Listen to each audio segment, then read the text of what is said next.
It's not going live for some reason. What? It says it's live now. Oh shit, that's funny. It's not saying that on my screen. It says, oh shit, it says on mine. All right, what do we do? There we go. There we go. We live. We live. We live. Okay, we're live. We are live.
Yo! What's good, everybody? How you feeling? You there? Yeah.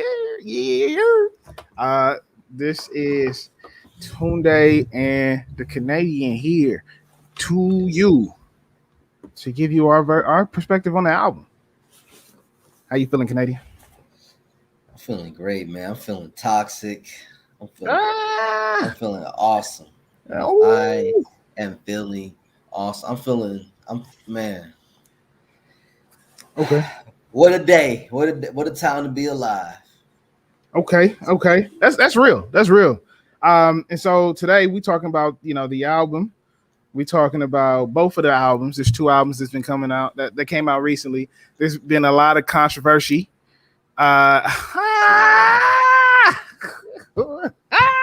Fiji is hilarious, bro. Fiji is hilarious. Yeah. There's been a lot of controversy going on. We having that talk. And you know what? That is taking place, ain't it? That is taking place. Yeah, it's I ain't even realize it. Hey, so just to let y'all know, I'm looking away from the screen because I'm sharing the live link. I'm doing the same thing. I'm trying to invite as many people as possible. This is a moment of vulnerability. We got 8 people on right now. We could have more. This is a very deep conversation. I feel like a lot of people have been. The community has definitely been split. So I want to invite as many people to partake in this conversation as possible. So, I'm sharing the link. You feel me? Yeah, feel me? Boom, I just shared it too. There we go. Sunshine sharing. Hey, yo, shout out to Sunshine. How you feeling? Hey, Alex! What's good? It's love. What's going on, D Steel? What's going on, D Steel? Hey, this is all love, man. I appreciate y'all for coming through. All right, so first and foremost, you feel me? Let's check in, bro. How you feeling? What you been up to? Let the people know who you are. Let the people know. It's lit. I'm some guy.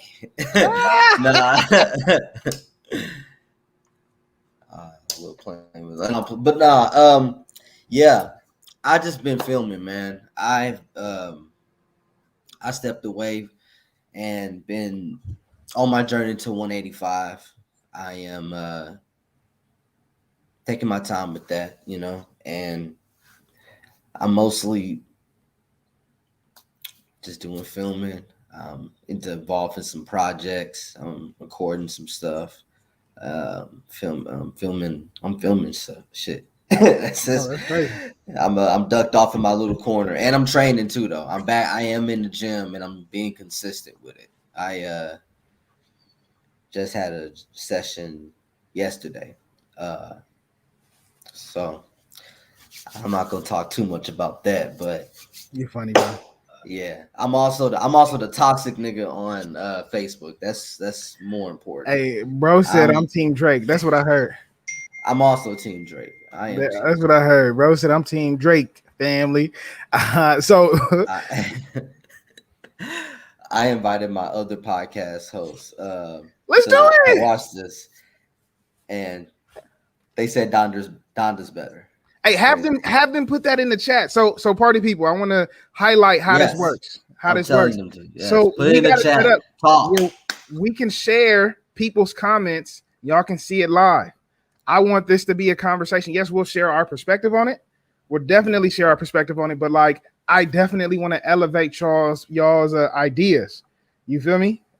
So please put it in the comments. D Steel, we got Nicole still up in the place. Hey, look, I just want to first and Hi, foremost, I want to Nicole. say thank y'all for coming through. Alex Richardson. People say that our YouTube is live, so come check us out on YouTube. But yeah, anyway, my name is Tunde. For those of you who do not know, for all of Izzy's fans and the Canadians fans that don't know who I am, my name is Tunde. It's a I am a lot of part of us in here.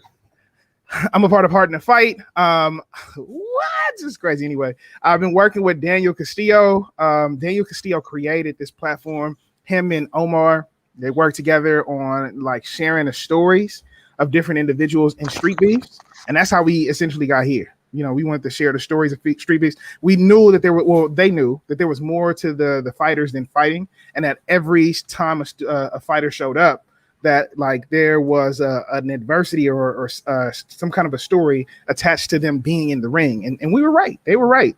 And so we've been highlighting those stories ever since. And so since then, the platform has grown, and Daniel's been giving more and more people the ability to like vocalize themselves and speak on behalf of their aspect of the community, street beefs community. And so that's where we are. My name is Tunde. I do the production. Mostly you either hear my voice or you see me, click something. So, if you see something like this, chances are I did it. I clicked it. Wait, hit me with that again, Tunde. Let's do it. Let's do it. Let's do it. And so, for those who don't know, this is Show Improve. Show Improve is the podcast that I created, or I worked with Daniel Castillo and Omar a couple months ago. It was kind of just like, hey, let's debate some stuff. How do you debate stuff, right? And here we are. Ever since then, Izzy joined the team, and me and Izzy are supposed to be taking over this. So this is our magnum opus. You feel me? This is our jumping point into this whole situation. And today we're talking about a heavy conversation, a deep discussion. You feel me? It's a really heavy topic nowadays. And it's Donda versus Certified Lover Boy. The reason why this is important, these two at one point in time were friends. Now they beefing. I really don't understand it.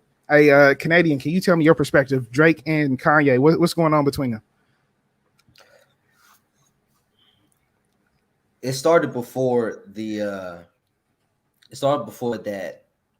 Pusha and Drake fiasco.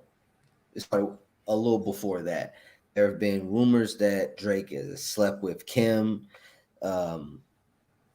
but nobody really knows how true that is. Drake kind of just plays around with that. People kind of interpret that. I don't know if that's confirmed to be true, but I did see a post today that had Kim Kardashian posting Kanye's album Donda, also posting Drake's album. I don't know I don't know if it's Photoshop, but I don't know. But that the beef escalated a little bit because they've always been competitive rivals. It's always been like little competition shit and whatnot. But the beef just goes a lot deeper when the Pusha T and Drake conflict comes to a head. A lot of behind the scenes slick shit and a lot of shit we don't know, because of course, whatever information comes out is whatever they want to be known or whatever is leaked to be known, of course. So there's obviously much more things that are happening behind the scenes that we might not know and probably wouldn't even understand, because it's music business shit, and if we hip hop heads here, we know how that is. So, but other than that, the conflicts we do know about, Kanye basically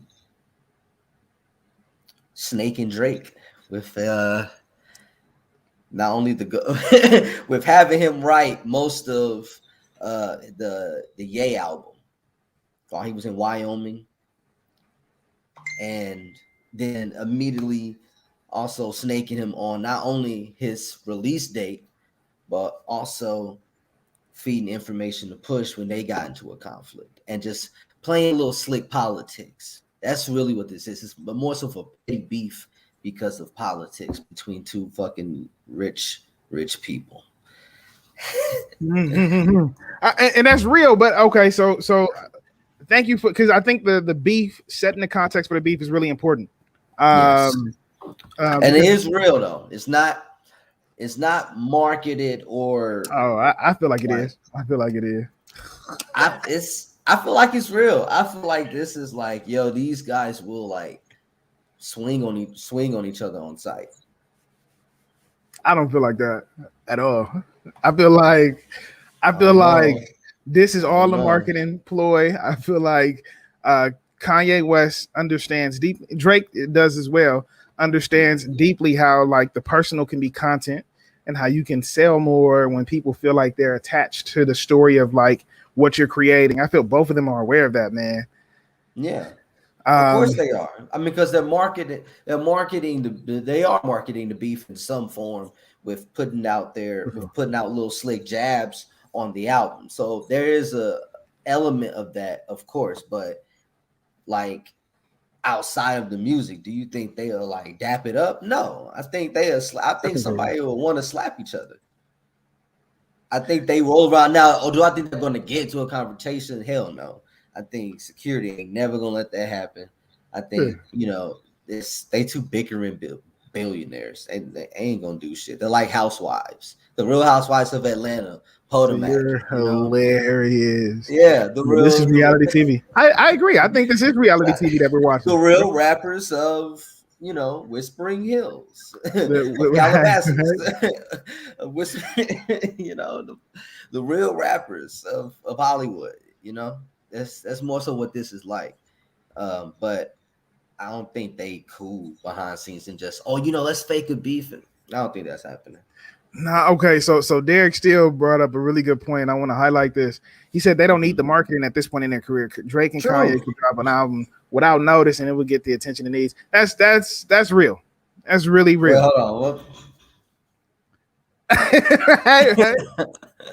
I think that's a fair point, but I think what Kanye and Drake are both in the realm of is creating moments around their releases. Like they're and let me find my words. They're trying to say like they have a stake in the claim. And so yes, they can surprise drop an album, but like what's the legend of Kanye? What's the legend of Drake? And I think that's what they're more so working towards and getting at, because then we're going to forever remember the Drake and Kanye album that came out a week from each other forever. We're always going to talk about whether the albums were poor or whether they were good. We're always going to remember this moment.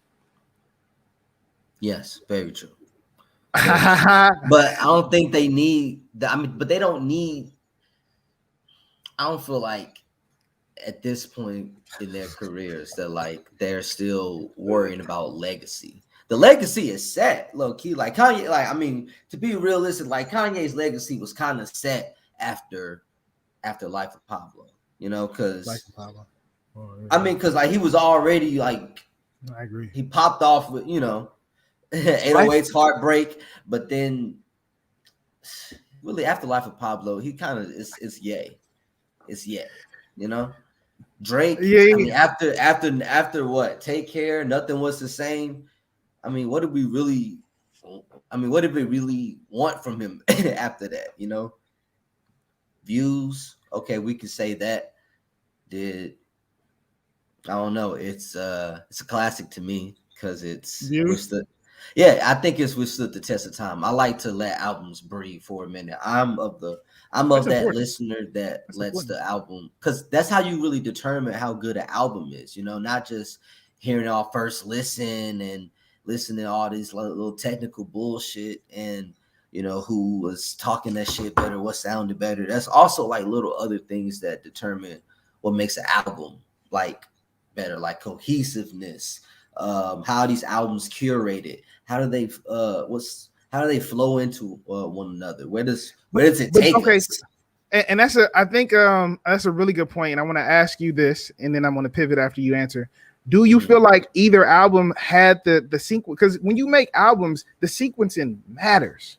And I want to say Drake kind of was the dude who kind of made album level intention. Like when you curate music, when you put out a project, album level intention, he kind of shaped the game in terms of that for your mixtape or for your project, right? Like the Yes. kind of care and attention that people typically put into albums. He did that for So Far Gone, and then he's been doing it ever since, and it pretty much changed the game. And so I want to say at this point in the game, do you feel like Drake or Kanye put that level of intention into sequencing their albums?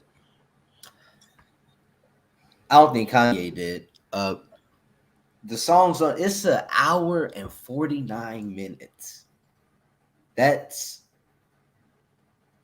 and it's every song from the show, the Donda live show, if that's what I'm talking about. It's every song from there. Every song. Most of those songs are just album fat. Album fat for like music heads in the comments. If y'all not there, those little interludes that he was doing while he was just working, those itty bitty little just things that make a good live show, those are on the album. And those are that's just a waste of 4 minutes. You don't need that on an album. You need like a 10, if we're talking about album structure, 10 songs, 15 songs, get in, get out. This could be a 10-song project, and Donda could easily be like like that's stamped, you know. Hmm. Cough, cough, Cole, J. Cole, you know, keep it album. This is literally the whole project, Donda. Like he just uploaded the fucking USB file and just said, fuck it. Hey, hey, Fuck the bro, cover uploaded the art, raw fuck files. everything. Yeah, like no, this is the final file. This is the final draft. I couldn't find a fucking album cover art. So, blank screen it. Here it is. Here's the double album. Most of it is just fucking instrumentals. Like, we don't need that. Who's going to sit through, like, audience wise? Who's going to sit through a 2-hour long album? I mean, Marvel then made us sit through 2.5 hour movies. We're That's in a a different movie time. versus an album. We talking about We were saying that about movies a couple before the Marvel era. but like rap albums, hip hop albums, like no, you're not. That's too much. That's too many songs. So somebody brought up a really good point, and I want to start here. So Ron Gray, shout out to Ron Gray. That's my homie from high school. I love you, bro. Drake says, Ron says Drake's last really great album was Nothing Was the Same. And I think this is a really good point because he was doing an interview during a promotion tour of Nothing Was the Same. And he was saying, like, I really found I figured out the way that I want to continue to produce music. And when I listen to Certified Lover Boy, it feels like Nothing Was the Same. And everybody keeps saying it. Everybody is saying that, right? And I think that's not, I think that the point that I want to make is it's like that because it's intentional. He knows how to make music that makes people feel good, that people can relate to. I think this is one of the most marketable rappers. We talk about like viral moments. You talking about most quoted. We having this conversation around like people really gravitate and connect to him. I think that he has found his niche and how he creates music, and that's why people are like, all of Drake's albums sound the same. Yes, and everybody loves each and every one of them. Each and every one of them, right? And so if the intention is to make money and to put out music that people like connect to and quote and use often, he is right on the money, right? Like, I don't know if that's supposed to be an insult or whatever, but like, no, let's do it. not to cut you. I'm sorry. I didn't mean to cut you off. My bad. That's such an unfair argument, to say Let's like, do it. oh, all their music sounds the same, as if like everybody isn't, Prince, What's good? What's good? Free smoke. How you feeling? What's up, Free What's good Smoke? with y'all, man? What's up with Everything's y'all? going to sound the same. You can name a lot of rap albums and a lot of rock albums that sound exactly the same, the whole discography. That's a thing. That's how people sound. Frankie Lyman sound like all Frankie Lyman songs sound like Frankie Lyman. And I want to sound like Drake. no, Kanye and I want songs sound like Ye. He experiments with things, but it's yes, still and a that's what I'm Ye saying. sound. Like if you're talking about sound wise, and Daniel put it in a really good way. Drake has a template for his album. Cheers. What's good? Yeah. Go hit that. But if you listen to Good Kid, Mad City, that sounds way different from To Pimp a Butterfly, which sounds way different from Damn, right? Like all the Kendrick shit sounds like you can tell where Kendrick is in the world based off of what you listen to, right? But you listen to yeah, thank you. But you listen to Drake shit and Drake shit really, I would even argue the More Life, right? You talk about More Life, you talk about Views, you talk about Certified Lover Boy, and it was another project he put out. All of them follow the template of how he creates music since nothing was the same. But all of those albums get replay. Everybody listens. They're the most accessible. Like everybody replays them, everybody listens to them. So like with Kanye stuff, you have to like literally be in a mood to experience his music because he's gonna do something different. And then you got to figure out like, do I like it? Do I not like it? Let's take it for a spin. Drake, you could just pop that shit on after having a bad day, after having a good day, whatever, and there's gonna be some stuff that you like. And that's a backwards criticism of saying, oh, this music is trash because it has replay value. There are classic records, there are classic vinyls you go buy. These are like the same people that say that, or the same people that have fucking record players and go buy vinyls of like Beatle albums. Obviously, that's replayable. Obviously, who really goes in the car and just says, I'm finna slap on some Ye. Like, unless you feeling in the mood to throw some Ye on. Like, yeah, you throw on a Ye produced track. Hell yeah. Because Ye can produce his ass off, But who's finna be in the car like, hey, yo, unless we having a throwback and saying, yo, throw on 808s and Heartbreak. Are we really gonna do that? Hey, well, shit. Hey, let me go ahead and hop in here, honestly. Let's do it. Free Smoke. My bad, bro. Right now. Yeah, my bad. We were just having at it, bro. I apologize. I'm just, you know what I'm saying? You know what I'm saying? Fuck with me, you know what I mean? Nah, I'm just trying to see where y'all at right now. You know what I'm saying? Like, where y'all at right now as far as like in the conversation? Because I don't want to hop in on some like shit y'all already had said, or you know what I'm saying? No, bro. Share your thoughts, bro. Share your thoughts. So what we've discussed so far was we were giving context to the beef. We were like kind of talking about what is going on, what's taking place. And then we were talking about Ye's project. We were talking about Drake's project. And now we're having a conversation about like experimenting from album to album, experimenting with the sound from album to album. We feel like Drake doesn't. And you're right, bro. Kanye experiment like a motherfucker, bro. Because Kanye would drop a fucking album. Motherfuckers would be like, I don't fuck with that. I don't fuck with that. But the reason they don't fuck with it is because they ain't used to it. You know what I'm saying? He's going beyond, bro. Like I know Izzy just said 808s and Heartbreak. Bro, 808s and Heartbreak was a fucking album that like changed music like forever type shit, bro. Like a lot of shit like bro, put the auto tune into the game. I know T-Pain's credited with that too, but bro, that shit brought auto tune to like the forefront, bro. Like brought like that like kind of like sad, almost like like that sad music and made it kind of hot, you know what I'm saying? Like Kanye really started a lot of like the trends in this shit, bro. And I feel like in regards to like Donda versus Certified Lover Boy, bro, I just got finished listening to both of those albums like yesterday and today. And bro, the production value on Donda and the whole entire thing on Donda fucking shits on CLB, bro. Like shit is not even close, bro. I really think Bro, this shit is not even close, bro. Like I was listening to CLB, I couldn't even get through that shit, bro. I'm over here trying to skip songs and shit, bro. It's that bad to me. I just feel like I've heard that Drake so many times before, bro. It's like getting to the point where, come on, bro, show me something new, bro. Like I know you at the top of the game, bro, and I know you don't gotta do much because you're gonna sell out anyways. But show me something new, bro. You know what I'm saying? Kick something different for once. You know what I mean? Like we've heard all that shit already. Yeah, but okay. So wait, hold on. Okay, no, go for it. Go for it. Isaac. First of all, talk to me, bro. Talk to me, Weekend. You Drake's homie, bro. Exactly. Like, that's one of the reasons why you're wrong. Get the fuck out of here, bro. Like, he started the sad boy music wave. Come on, man. First of all, you forgot Cudi. You forgot The Weeknd. You forgot a wave of niggas that Cudi, right? I know, but he didn't start Kanye did not start the sad boy wave. He really didn't.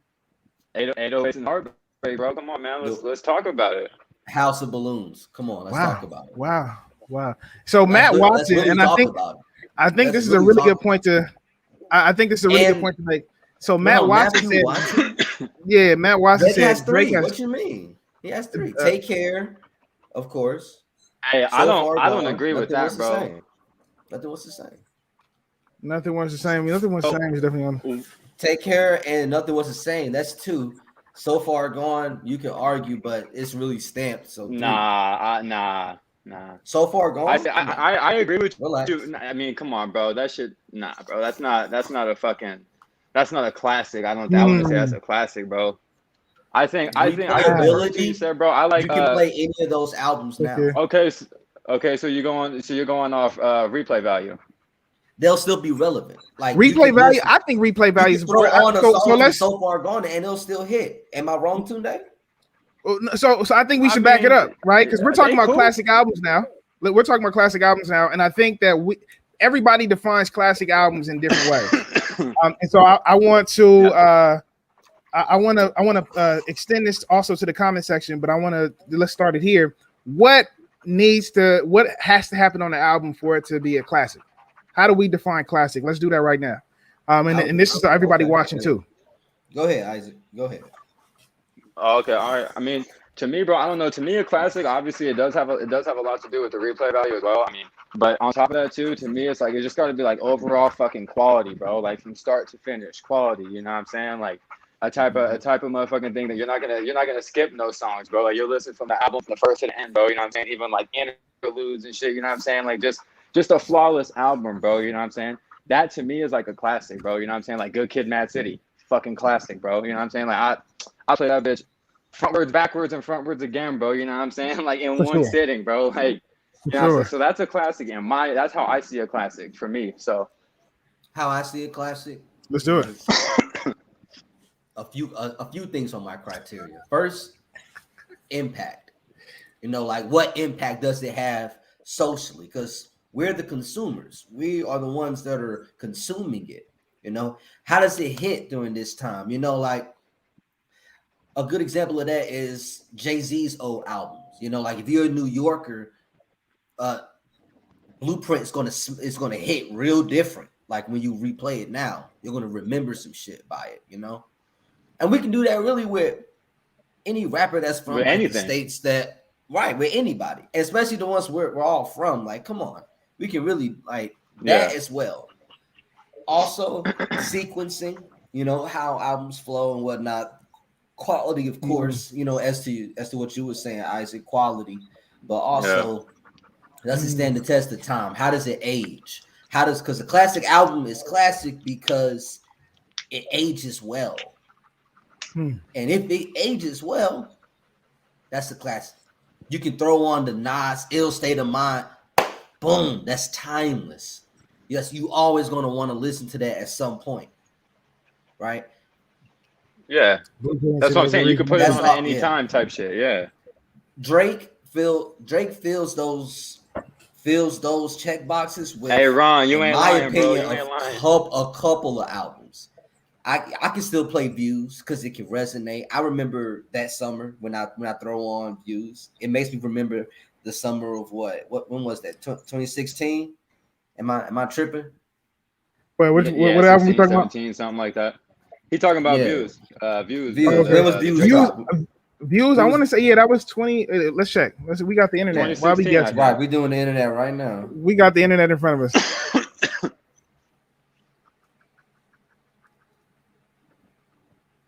But I think so. So just while y'all do that research, I agree. Replay value is important. 2016. It was released in 2016.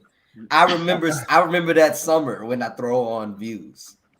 And so I think replay value is a really huge point, and I want to stress this. Like, listening to a song will take you through an experience, and I think like replaying and Nicole said it, or Hood Fairy, she said it the best. Like, it has to connect with the time. So Good Kid, Mad City, like when I listen to Sing About Me, Dying of Thirst, I have to not be driving. I have to be in the house.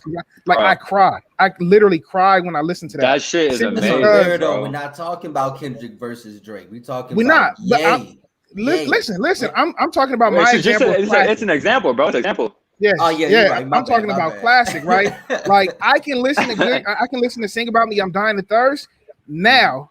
And then I'll probably start tearing up. It reminds me of like when that album dropped and where I was at in my life, and things that was happening to homies. Like it takes you back there, and that's why I say Good Kid, Mad City is a fucking classic. You feel me? To Pimp a Butterfly is the same 100%. Thing. I don't want a question to that point. Hear me? Let me not make it. I want to ask you a question on that point. Do any of besides 808s and Heartbreak, do any of Kanye's albums give you that same feeling? Late Registration, bro. Late Registration. I feel like College Dropout. Late Registration, Kanye. I feel like he put his heart and soul into that album, bro. Like and let me speak for myself. I feel Kanye's heart and soul in Late Registration. When he was talking about Roses. How many classic albums would you say he has? You know what? I can't. Kanye? I can't 808s and Heartbreak, Late Registration, and Dropout. I mean. Dropout. I mean, fuck, Graduation up there for me too, bro. That at the point in time for my life specifically, I was bumping Graduation hella tough, bro. You know what I'm saying? Like, I think that album is hella good, bro. Graduation got to be top 3 for me. So he got 3 classes. I mean, that shit got hella replay value. Okay, so what do we agree on our Kanye's top 3? Late Registration, 808s, and Graduation. Yeah. Is that what we agree in his top 3? College Dropout. You want to put College Dropout on there? So I haven't. Okay, we'll do 4. Fuck it. 4 classic albums. All right. And then, so what are Drake's 3? What are Drake's best 3? Drake's best work is So Far Gone. That's it's Take Care. Nothing Was the Same. And If You're Reading This, It's Too Late. If You're Reading This, Is Too Late. Views as well, because Views is still, to me, those are his best 3. Views is still making money, and So Far Gone is a classic. So My Beautiful Dark Nightmare. All their albums still making money. Oh, hey, no, My Beautiful Dark Twisted Fantasy, bro. That's probably up there, like motherfucker too, bro. That's slept on, bro. So I'd be forgetting about that that's album, bro. That's How flawless that shit was, bro. Yeah. It kind of goes. I ain't listening to Kids that album as a whole, but. So wait, what do we? Okay, so what do we got for Drake? The homie said Drake got 5. So I'm seeing Take Care coming up a lot in the chat, and then we're talking about Take Care. 5. I think Take Care. I think Take Care is solid. Nothing was the same. So you have far, nothing. Hey, wait, hold on, y'all. No, we can put nothing. If you're reading this, it's too late, bro. If you're reading this, it's too late. We can definitely put So Far Gone on there, and then if you're reading this, I would like to put that on there too. Yeah, if you're reading this, it's too late without a question. Yeah, if you're reading this, is up there. Views has to be up there. I got only 5.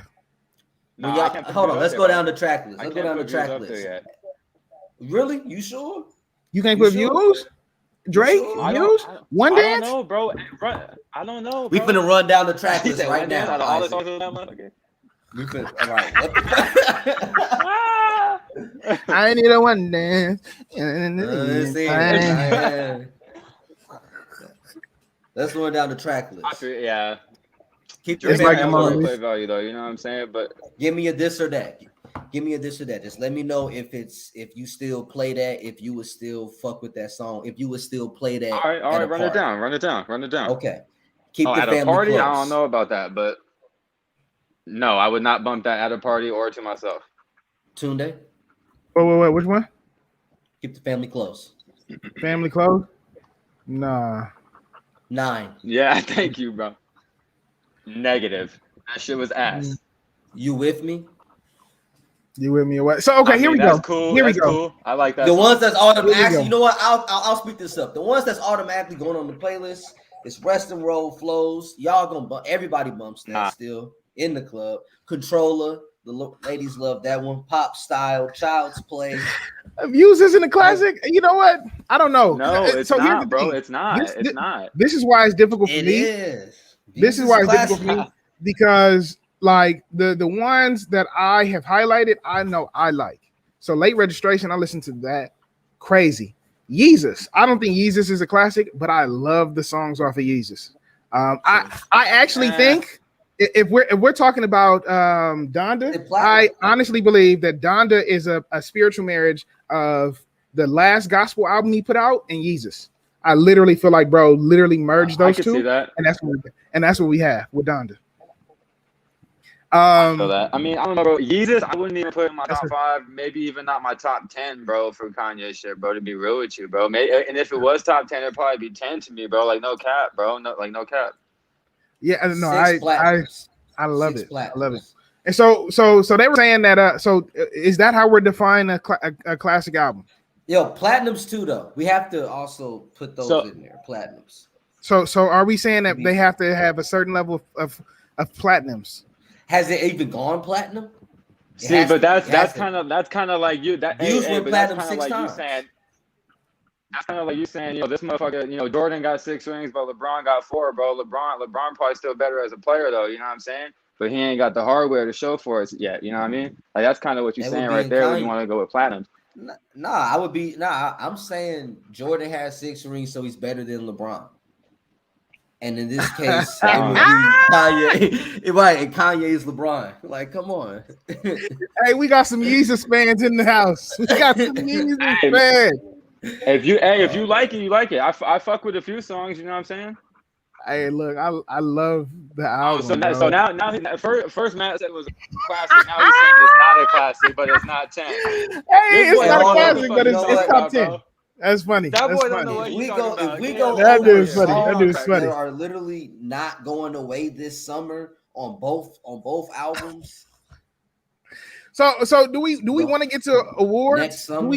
I don't want to get to awards. And here's why I want to say, like, when we're talking about classic albums, awards shouldn't count. Simply because there are more albums that have changed the landscape of music that didn't get a Grammy, that didn't get an award. And so I don't want to honor some kind of, you know, award system or whatever when I don't even understand what the fuck they're awarding. And I'm being honest, right? The Grammys and so, a joke anyways, bro. I feel the same way.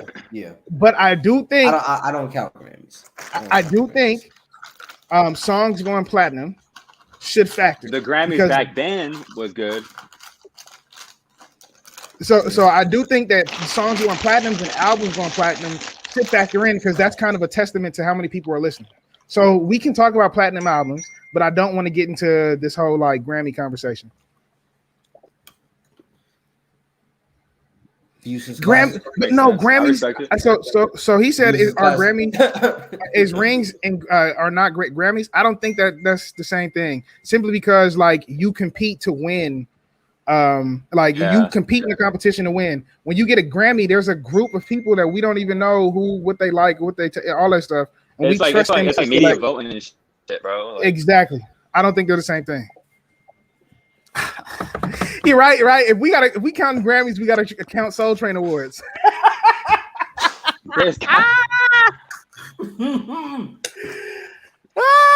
Okay, cool. So yeah, now we starting to understand. So we say replay value is important. We say reflecting the time is important. Did we say anything about creativity in terms of a classic album? I don't think we did, but I mean, you could throw that on there.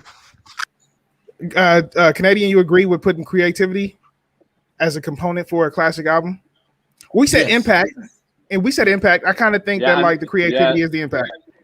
Creativity has to be on there because if it's I think the creativity album, then it's unforgettable. So then, So then, where would Drake be on the creativity scale right now, bro? Just a real question. No hate, bro. Because I like Drake. I like Drake, bro. Because marketing goes into create. Come on, 10. bro. Come Tunde. on, bro. You cap, bro. You cap, bro. You cap. You cap. Right? Where my head at? You What fucking goes biased, into bro. T-Ray? Cap is a motherfucker. I was gonna say Donda is a 10 too on creativity. Oh, like yay, Yeah. yay's a 10 on creativity. But like, all right, nah, so like marketing we goes got- into platinum. creativity, and the way Drake markets his albums, the way he creatively what was puts the them rollout? together. What was the rollout for Certified Lover Boy? Putting out that What, some billboards and weird some ass- t-shirts? Come on, Yeah, billboards. come on. Hey, Atlanta. Come on, bro. Hey, Atlanta, Pluto, and the Bro, rest of the your and the bias rest is of the showing like a motherfucker, bro. Like, come on. That's billboards in the cities where the features are going on. Who's done that? I mean, I think that's cool, but That's cool. That's really cool. I think that's cool, but nothing. The tops, video at the top of the year, saying, "Yo, Certified Lover Boy is coming out 20 The lie? January." He said it was coming out in 2021. January. The lie, the big lie. You know how much anticipation this came into this? It's like the way that plays a factor. You know, I don't think marketing. I think he did some cool things, but the rollout for this, it kind of was on the strength of his celebrity. Let's just be honest. Like Drake said, I mean, that at this point in their career, so are both that's why I said. That's why I said, bro, he's up here already, bro. He don't got to do nothing different. He don't got to do nothing different now. He's already that's here. For Kanye as well. That's but no, Kanye. What are we saying, different, bro? So okay, Kanye on a limb doing Kanye's shit, bro. marketing didn't build up until this dude was like, I think I might drop my album. I'm gonna be at the Mercedes-Benz Stadium to decide if I'm gonna drop my album or not. Y'all invited. Yeah, type shit.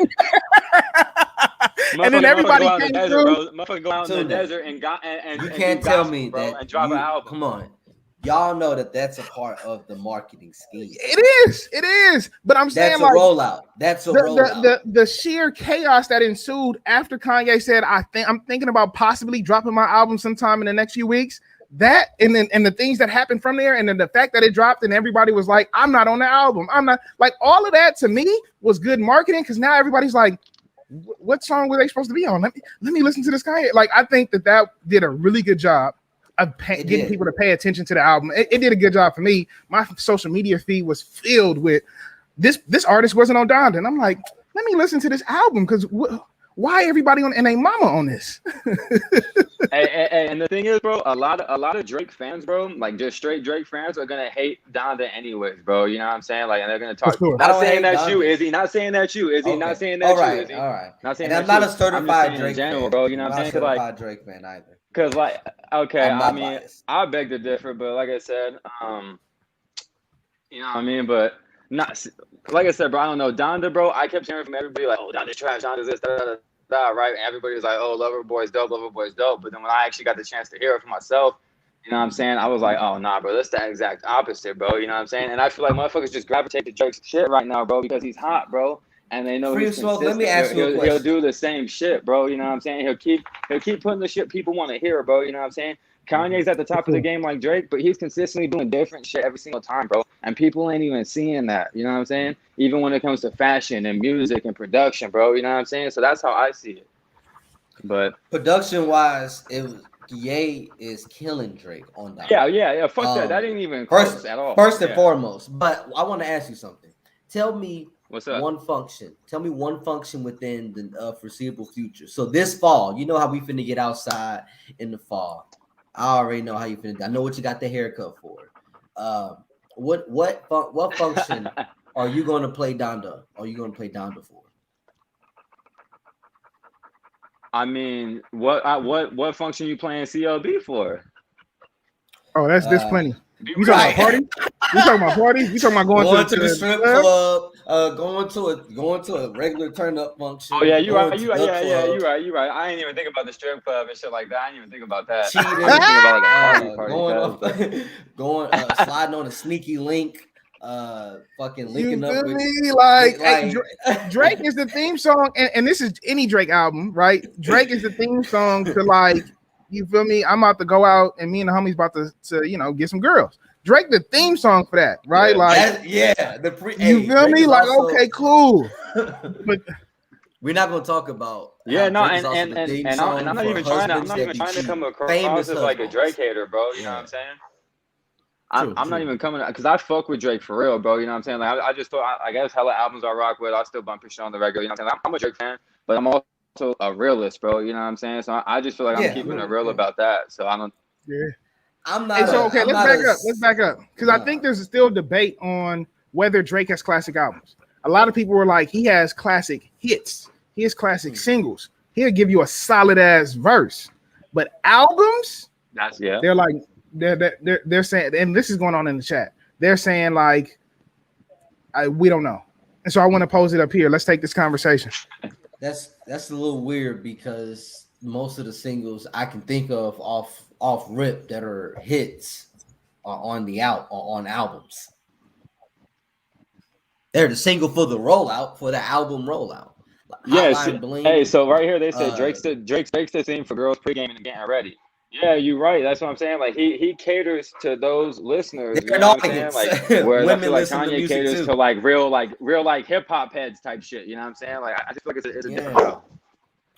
Hey, women listen to hip hop too, and Drake is Drake. I would say Drake is the he's definitely the hoes finna get out on the streets tonight. Thing so you know. But I the know hoes listen to hip hop, communicate bro, but do with they him. listen to like real like hip hop, bro? Like real rap. Like they ain't listening to shit like that. You know I mean, they be listen to, like, around these poppy rappers shit, trying to trendy get on shit, them. you know what I'm So saying? I would Like- say they do. Okay, so this is how I feel. I feel apart like from that, women listen to hip hop like period. You know, there are some because remember, like we have women like Yeah, they Rhapsody, we have women like Sid, we got women like fucking what's Eve? Like, well, come on, we got like and I think what we're trying to get out, and that's a good point. Canadian women that don't listen to hip hop listen to Drake.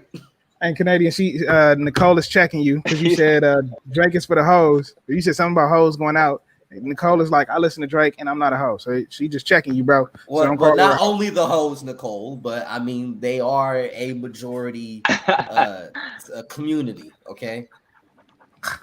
The faithful women listen to Drake too, but I mean, Nicole is fucking hilarious, bro. The hoes and the toxic men are the bulk of the audience. Hey, you got her hot. And young people. But so what I want to say is that when you listen to music and you're enjoying music, there's an experience that you're anticipating, right? Like there is, you want to feel good. People kind of use music as kind of an escape, right? And I think Drake does that really well. And that's why I think like Certified Lover Boy is a good album, simply because people know, go for it. People know that they're going to listen to this album and they're going to feel good, first and foremost, right? So if Drake said, I'm about to put some shit out, you stop, because especially if you're going through some stuff, especially if you know, whatever, like you're going to stop because it's like, oh, Drake is going to, vocalize my experience on some level. And that's an important part of artistry, right? Because people feel like they can connect to your music. And Drake does that all throughout his career. He does that. That's why he the caption king. You feel me? That's why people quote him. I mean, to Kanye's defense though, he's also the voice for that though. The black creatives, the black kids that aren't, necessarily this tough like street image or just like artistic. Ye is like the leader for that subdivision as well, So it's not just because Ye got a respective audience as well. But what can we really like other than what he produces? Because that's really where we know him better for that than we know him for rapping. Would you say? I don't know, because I feel Would you say you like him better as like when he produces a track or when he gets a hot sample? He is a good producer. Straight raps. Great. I think he I is always a good think producer. good is good. He's great. I think he is a good, because and if I'm being honest, Kanye doesn't put out a lot of stuff production wise that I vibe with. But I think when he does put out some shit, it's like, oh, I fuck with this. Like I fuck with this heavy. It's And so I think creative that as fuck, bro. It's for creative as sure, fuck. for sure. And so I think, or at least to my point, is that I feel like at this point in time, you can't really validate Kanye's lyrics, and maybe this is a whole conversation because we can talk about ghostwriters. But personally, I'm looking at the comments. Personally, not... I can't validate Kanye's lyrical ability because I know people be writing for him. And so I can't sit here and be like, as an MC, Kanye is solid. I mean, maybe at one point in time when he was writing his stuff, it was solid for sure. But at this point in time, based off of like my upbringing and how I just understand music, it doesn't mean anything to me when you have other people writing your shit. So I can't even. Just a side note on that. Do you think that Ye and Drake are equally criticized or like treated the same way for ascending from, I guess, rap to pop, as you would say, like having people write for them? Because I mean, we think of Ye as an artist, right? He's not really. We don't think of him as a rapper. We think he's an artist. Like he's just visually, just live. Like he's just an artist. Like the whole thing is just like a piece of art. But do you classify? Do you think they've been fairly criticized in them from going rap to pop? I don't. Started out rapping and MC. Ray started out, spitting bars, and then kind of, went to more poppy, experimental kind of music. And people would say Drake has done the same. Drake went pop and whatnot. And people, do you think they both are? I think they have for it equally. I think they have, man. I think that.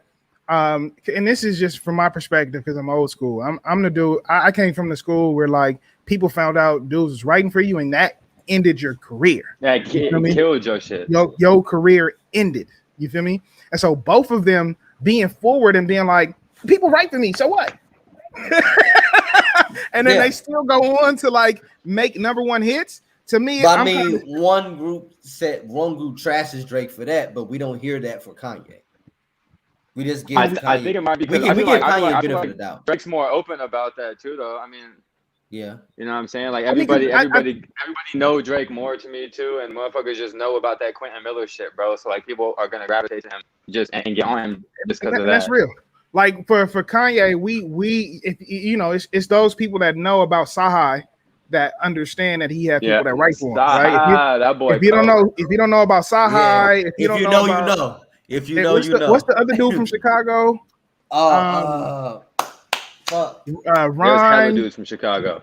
Yeah, I forget. It was Royce the 5'9". Not Royce. No. He from Detroit, bro. He from Detroit. Oh yeah, my bad. Yeah, he's from. And somebody put it in the comments, and Daniel put it in the comment. He said he's a producer person. I agree. Like yes. So Kanye, I think we're talking about two different people because Drake was coming up. Drake was coming up around the time that J. Cole was coming through and Kendrick was coming through and Rhyme Fest. That's what I was trying to say. And people were shout out Ron. Oh, okay. No, thank you, Ron. Thank you, Ron. I appreciate you. See, look, I got some hip hop heads in my family. And so Drake was in the same school as, or people put them in the same school as Cole and Kendrick. And Cole and Kendrick write their stuff, they lyricists through and through, right? And so when we found out that Drake wasn't writing his lyrics, it was kind of like, it was kind of like a shock and awe. It was kind of like a reality check, simply because we're comparing you to these dudes who are lyricists, and you get your shit written by somebody else. Then I feel like there was always kind of rumblings about it. Yeah, there was. He writes the majority of it, though. He writes for the majority of it. And then Kanye West was always known for his production, and then he became a rapper, but then he kind of markets himself as something more than a rapper. And so it's kind of like Kanye, you ain't writing your stuff. That's cool because we fuck with your beats, we fuck with your production, we fuck with your fashion, we fuck with your sneakers, we fuck with this, we fuck with that. And so I don't think Kanye gets it as much because you got to be a part of the who's who, right? You have to know who Rhymefest is. You have to know who Sci-Hi is. But then also Kanye has some redeemable qualities. Like he does the fashion shit. He does the production shit. Where Drake is kind of just like, it's him and his words. Thank you, Derek. We don't need to talk about Cole and Kendrick. No, I agree, but it is important. It is important to acknowledge that there was a point in time where they were considered the Trinity, and I still say that people hold them up as the Trinity. It was like if you talked about Cole, you talked about Drake and Kendrick. If you talk about Kendrick, you talk about Drake and Cole. If you talk about Drake, you talk about Kendrick. There was a point in time where that was the music scene, and so I think it's important to acknowledge that.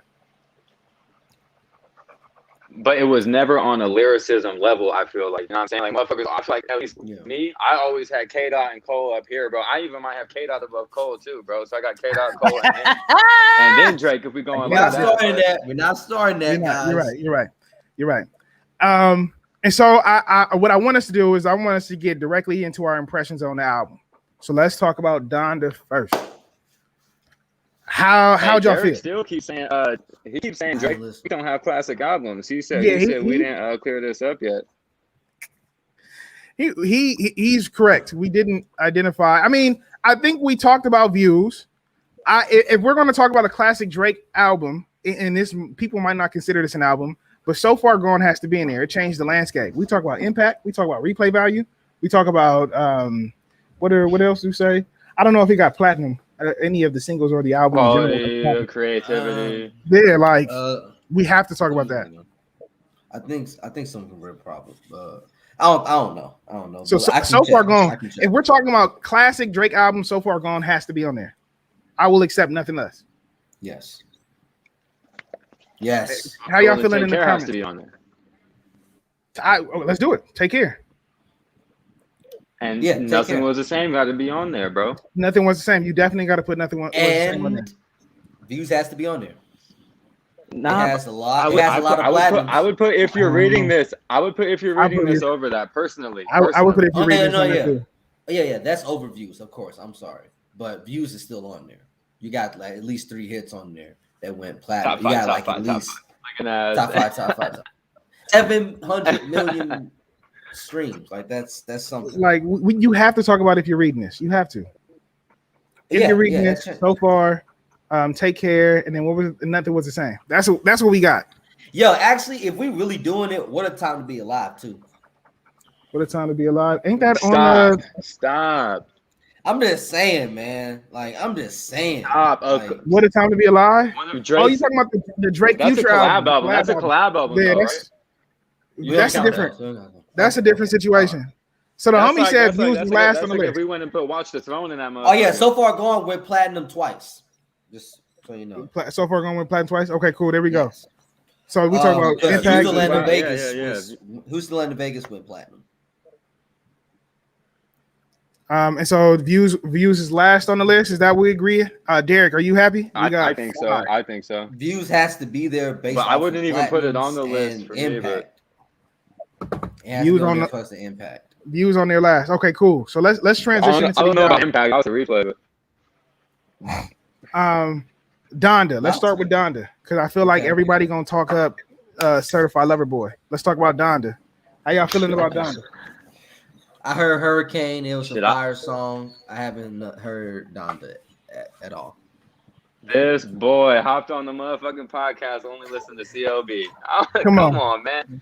I was forthright about that's why he talking Drake up. That's why he talking Drake up. I'm very honest about the fact I didn't listen. I wasn't going to listen to Donda. I didn't listen to Donda. I don't know, bro. I listened to Donda. I listened to Donda when I was at work earlier today, bro. That shit from track 3 or 4 to like fucking 9, bro, are just all hitting every single fucking one of them, bro. Literally, bro. And on CLB, there's only like maybe 3 in a row that hit like that. There ain't 7 or 8 or 9 in a row that are banging like that to me. But you know what I'm saying, everybody got their own shit. But that's just how I felt today, bro. You know what I'm saying? Like when I was listening to it and how I felt when I was listening to CLB. But this is only my first and second time. I still got to give it a few more. But that's how I felt on my first hit. I listened to CLB on my way while I was at work. Wait, we not on CLB yet. We not on CLB yet. My bad. Donda. Yeah, we come on. Exactly. He only listened to that, bro. That's Okay, so let me jump in. That's not true. That's not true. Free smoke.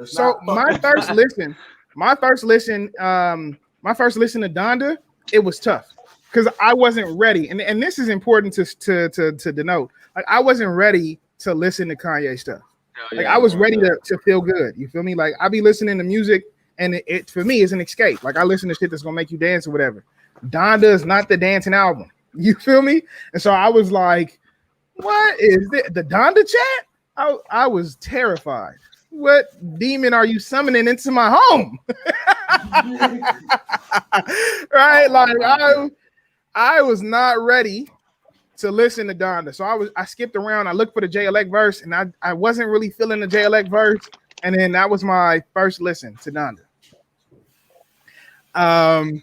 And then I revisited, like I gave it some time. I heard all of the perspectives. I kind of got myself in the mind state to listen to it. Production is definitely fire. Production reminds me of Yeezus. Insane, bro. Production reminds me of Yeezus. Bro, the samples were fucking nuts, bro. Like every single sample he used was crazy. Like the dude is just a fucking genius, bro. Just the way he put shit together, his beats and everything, it's crazy, bro. Like the features were perfect. You know, everything was just perfectly put together on that album. Yeah, no. So I don't know if they're perfect. I don't know if they're perfect, but I will say that like. And I think we have to acknowledge the elephant in the room. So there was an Andre 3000 verse that was taken away from us, and we have to acknowledge it. Yeah. Why was this Andre 3000 verse not on the album? He said that it had to be clean. I need to understand that because people were talking about having sex with women and doing drugs, and I want to say somebody cussed on the track. Like, huh? Why did we not get this Andre verse? Yeah, I don't know, bro. Like when I was reading, I only read the Andre comment where he was talking about how supposedly like he was trying to make it like some heartfelt shit. Like it was probably like like in relation to like both their mothers because they both lost their mothers and shit. So he was trying to make it like, you know, a more heartfelt verse. And I guess when he heard the other Ye's verse, he was like, oh, you know, this shit is not, you know, what I thought it was gonna be. He's over here taking shots at Drake on a track that I thought was gonna be for our moms and shit, you know. And so I guess he was like, I just decided not to go ahead and do the feature, you know what I'm saying? And then he was pissed off because it got leaked. So that's just what I know from it. That's just what I read up on it. That's why I feel like it's a conspiracy. Like, how did Drake's Apple Music radio show leak a Kanye West Andre 3000 song? Let me bring some light to that. Those circles behind the scenes, because we know it's not just Drake and Noah in the studio, of course, you know, working on this. This is how these albums are made within the same circles of people, you know, producers, writers, composers, people that work with producers and whatnot, people that work with sampling, people that work with you know, approving certain beats, and people sending those things, working on them. Those circles of people work within each other with a lot of our favorite artists. And I think somebody sent I want to address that after you talk, Izzy. Here. Yeah, let's do it. Somebody sent the MP3 file to somebody over at OVO. OVO, of course, got it. Drake trying to do a power play, I think, in dissing or coming at a subliminal towards Ye in response to him, you know, dropping the Addy, of course, and boom, dropped his own diss. Like that, you can view that as a chess move. I view it as, you know, two petty little people fighting. But what do you think, Isaac? That's how I view it. That's how I was just gonna say the same shit. I said, bro, these motherfuckers are on some petty shit, bro. You know what I'm saying? Two grown ass motherfuckers just on some dummy shit. You know what I mean? Like I said it earlier before you came on. I just feel like real rappers of Hollywood. It's the real rappers of Hollywood. Yeah, hey, you're right about that. But not this is what I wanted to touch on right here with this is what I wanted to touch on with Prince KT. Is that a KT? Is that okay. Yeah, that's Prince KT. So KT said we're missing Kanye's production value and originality. Kanye is an innovator and Drake bites a bunch of innovators. Let's talk about that, bro. I mean, I don't think myself or Tunde was missing Kanye's production or his originality or his creativity, bro. I feel like we touched on that hella times. I don't know. I don't really see what you was talking about, KT, but let's talk about that last sentence though. Drake be biting off hella other people. Am I lying or am I not, bro? Just be real though. Just be real. I think we perceive him boosting other, like trying to introduce new sounds as biting off someone, because we attribute that a lot. But like, I can see that too. Maybe on some like hater shit. You know what I mean? Yeah, I mean, like you can say he hopping on the wave or whatnot, but really, like, I mean, let's really talk about it. He's kind of like helping the artist. Like from an artist standpoint, he fucking with him. He giving them a look. Fetty Wap, fucking the British dudes, fucking the British dudes, the Look Alive, right, Block Boy, that's Block Boy JB. Yeah, Block Boy, Sampha, Giveon. Like he's really like the guy just throws looks at artists, and from an artist standpoint, that's respectable more so. But you can view it as biting, but I mean, if you're an artist, you view that as like that's a generous ass nigga. Well, see, I don't feel like what you said is biting. Mm-hmm. I think when he tries to do, like, you know, like there are songs. I'm trying to think of a good example for. I'm trying to think of a good example. And adapting to the times, because you know, like you can't. You keep sweat. Like here, like this, bro. Like this. Like a lot of people was talking about how like Drake was biting like the trying to be like Caribbean and like an islander and shit. You know what I'm saying? Like that was hilarious. You know what I'm saying? That. Yeah, bro. Like people were saying he was on that, you know what I'm saying? And he was trying to like talk Caribbean, you know, talk like he's from the islands, talk like he's from here, there, you know what I'm saying? Like just switching up this whole thing. So that's why I feel like people kind of, you know, say like, hey, bro, Drake be biting hella cultures, you know what I'm saying? He be biting hella people's styles, you know, like try something new. And so okay, rappers that crime rap, that's so here's the thing. Try something new. It's because I don't know I don't know where I stand on this myself, but I do acknowledge that like sometimes people say that he biting when he's introducing new artists, but then there are times where this dude just like literally no feature, no nothing. Drake has done for Afrobeats. No feature, no nothing, and then it's just like, wow, that sounds a lot similar to somebody else, right? And so that definitely he'll have a whole fucking verse, bro. And so verse for somebody else, but change a few words, bro. Like in what was that song? It was that Mace verse on Nothing Was the Same, bro. What was that Mace verse, bro? He literally said the same shit, but said Drake, same old pimp. Come on, bro. Like motherfucker did the same exact verse. I was like, come on, bro. Like, and then on his other shit, he did a whole Eminem verse from Superman, bro. And then legit the same fucking thing. As an artist, you can say that's. So wait, let me finish. Prince has done that. Michael Jackson's done that.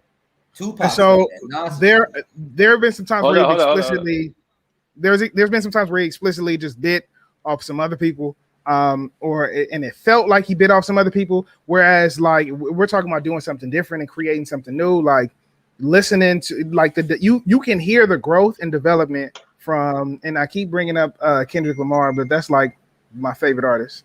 But you can hear the growth and development from Good Kid, Mad City to Pimp a Butterfly, and I'll stop there. And so that's when people say they want to hear something, see something different, see something new.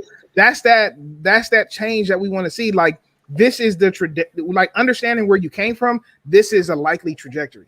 But like when you come through and you like, yeah, I'm a rap and I'm super lyrical, like I'm real rap raw, and then out of nowhere you like, I need a one dance, and it's like, bro, where'd you get that from? And then you hear other people doing that, and it's like that's kind of similar. Are we holding unfair criteria? We're not holding artist criteria towards Drake, but we're calling him an artist. Like we don't say that about other artists when they're doing those same things with sounds. Yay. Hey, Derek still has got to be an old head, bro. Ye plays with sounds. Am I wrong in that? Ye plays with sounds. He does plays with sounds. And when Snoop Dogg been rapping the same shit for a cool minute. Snoop has literally dropped a gospel album, a reggae album, he did a gangster rap album. I'm Just Smoking album. Like he's released so much. Come on. Hey, so Nicole has been saying this for a cool minute, and then KT just jumped in on it. Drake an industry plant. yeah, that's what I'm saying. You a goofy. Drake an industry plant. How? Drake already had the push from being an actor as well, too, bro. You know what I'm saying? Like, motherfucker knew who he was from the jump. Hey, so somebody help me understand, what is the industry plant? Like, I've heard definitions. I've heard it used in different contexts. Can we definitively define? I don't even know the definition, but if you were to just ask me, I feel like an industry plant is probably somebody that's like, you know what I'm saying? They're just like perfect for the industry. You know what I'm saying? Like somebody that's obviously gonna be like built up and da da da da, because they got the perfect image, the perfect look, the perfect this. You know what I'm saying? For that for that thing, you know what I'm talking about? Like for the industry, like they have that exact like look and everything, image, persona and everything, and they can sell that to everybody, and it don't matter. Like I said, when you get to the top, it don't matter what you're putting out no more, because motherfuckers still gonna buy it and listen to it, bro. You don't have to keep doing different shit. You can just stay what's working. So I feel like that's the industry plant, bro. But I need to watch. In my view, is an artist who has got to where they are. Based on behind the curtain things like relationships or whatnot. Like they're not really solid as an artist. They're just like propped up to make an artist that thrust out of nowhere. You can say Lil Nas X is like that. You can help me understand that. Why is Lil? Because I'm seeing that in the chat too. Lil Pump is an artist like that. They get where they are because of like things like, oh, you know what? This is a wave right now. You're part of that wave. We're gonna blow up this song that you do, and we're gonna just get you out here, get you these awards, get you at these press runs, and we're gonna choke this as far as media and marketing wise. Dry. I don't agree with that. Because so somebody told me a lot of your favorite rappers. That's Russ too. Russ is an industry plant, but he's a good artist too. But Russ is an industry That's plant. funny. I haven't listened to a Russ song, but somebody told me D-Smoke an industry plant. You said who? D-Smoke, the dude that worked that won the Hustle and Flow off Netflix. I don't know who the fuck that is. Black Habits. No, I don't know who that is. Okay. Hey, shit, not. Shit, I got like 10 minutes though, and I gotta hit the gym though. But I'm gonna still chill for a little bit with y'all. Okay, I appreciate it. So let's get into what we're saying. So somebody from the audience on here too. Tunde, you trying to do that? I mean, I'm down. So if anybody in the audience wants to join, hit me up. KT, put KT on. If must be a hip hop man. But no, hold on. You have to be a hip hop man. The only requirement is that you listen to both albums. What was shit, well, get Canadian off of this motherfucker and put KT on, bro. That's what we doing, bro. Hold the fuck on. All up, I'm a co-host, damn it. All right. Bro said, get Canadian off here. All right, so Donda. Get out. Last impressions on Donda. Canadian, we're gonna skip you because you ain't listening. So Free Smoke. Last impression on Donda. I mean, last impressions, like I said, I've heard it twice now. I mean, I like it. Like I said, production, fucking insane. You know what I'm saying? Crazy. Quality's crazy. And like I said, I just feel like as of right now, I feel like I like more songs personally. I don't give a fuck if you can play them at a party or none of that. To me, personally, what I like and what I'm hearing, I'm liking that Donda a lot more from right now. And that's what I'm feeling from it. Got you. So myself, I am feeling Donda. My second listen, and I've seen a lot of people put in the chat like you had to listen to that again. You can't. It's not an album that you want to appreciate off first listen. You have to give it. Yeah, exactly. Because he's experimenting with sounds so much. And so upon my second listen, I appreciated Donda way more than I did my first one. I think this is the production.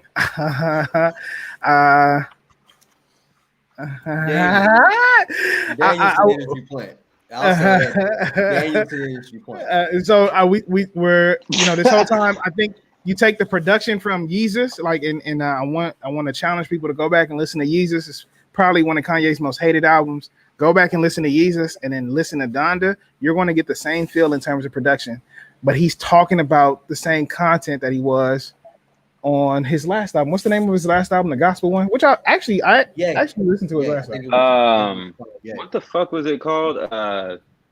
Jesus is King. It's like the white and blue one, right? Yeah, Jesus is King. Jesus is King. Jesus is King. Yeah.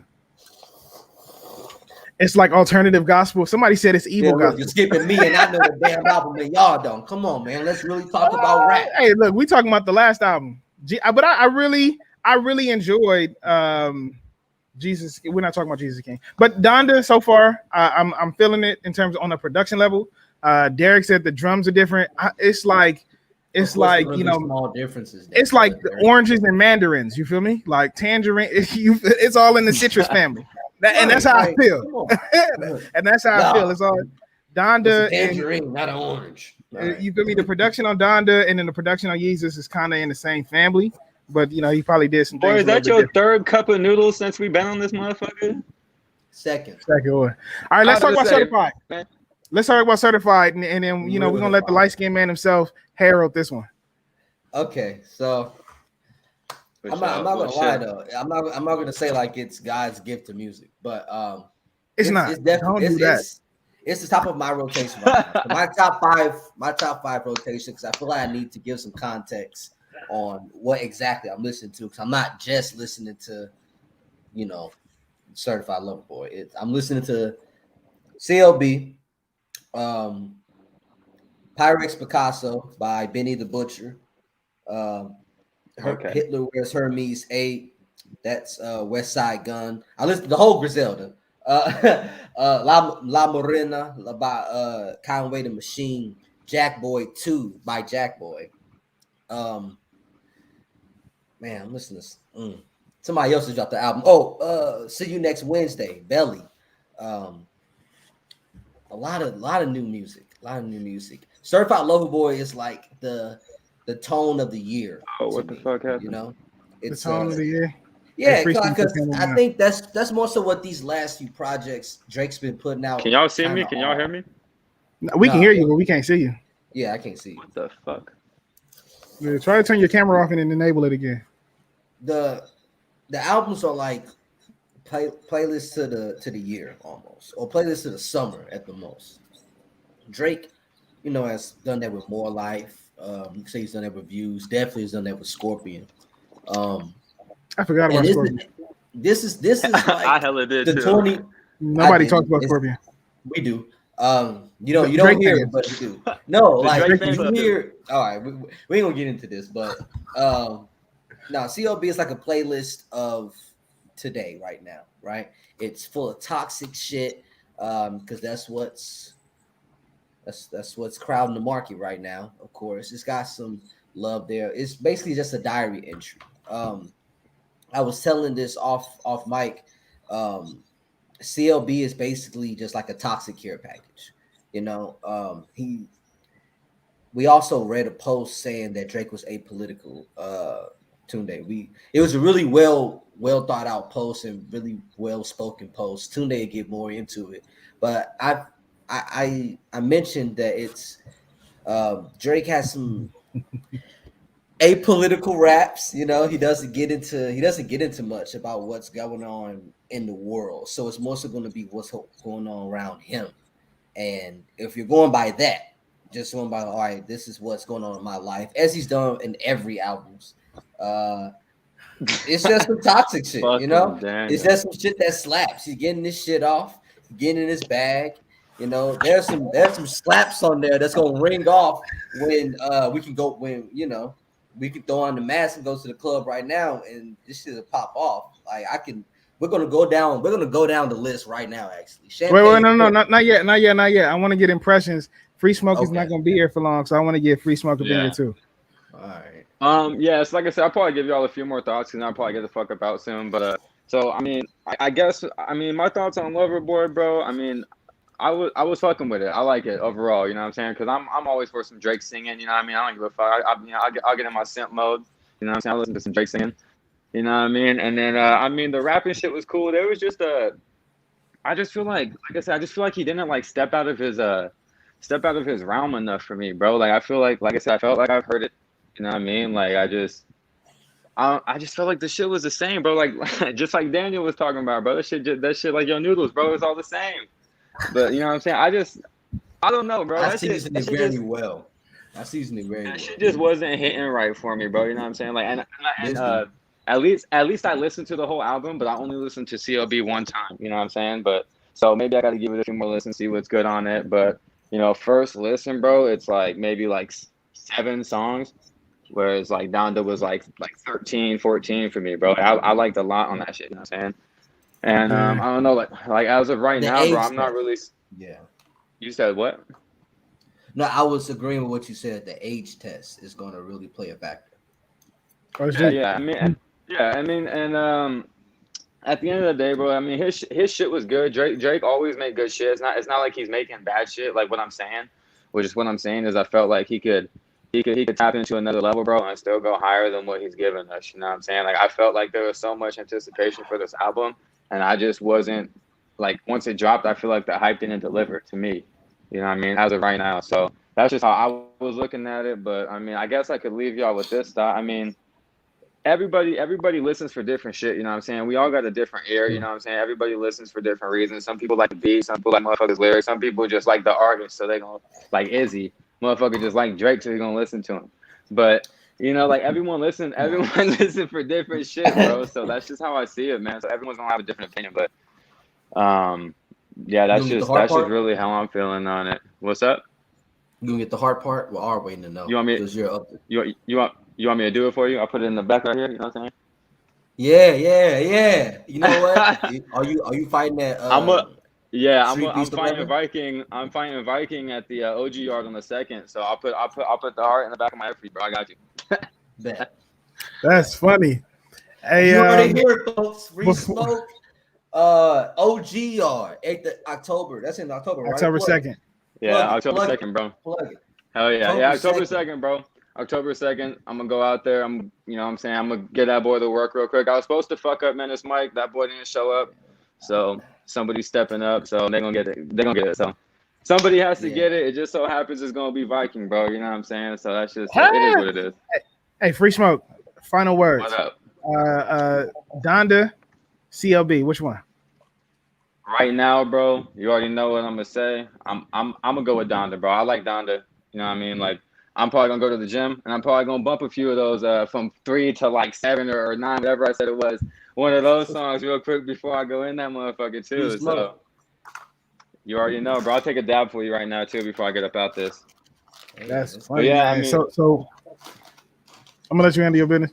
While he dabbing, I'm gonna just say Certified Lover Boy is Drake's usual, and I think that and I appreciate Daniel for saying this. Drake has an album template, but it's a proven method that works. It's not like it's not like it's bad or we got enough of Drake. I don't think anybody has ever said. Well, I mean, we're saying it here, right? But I don't think a lot of people have said I'm tired of what Drake puts out, and I think that it's important for us to acknowledge that. He is a reflection of people that just want to feel good. Sometimes people just want to shut off, not think about anything. They want to just, escape. And he is a reflection of that.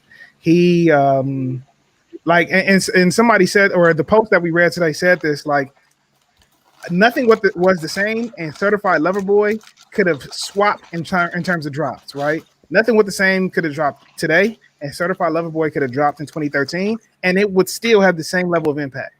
And I think that, and I say that to say, like, this is Drake's formula. This is the blueprint. This is what he's going to do moving forward.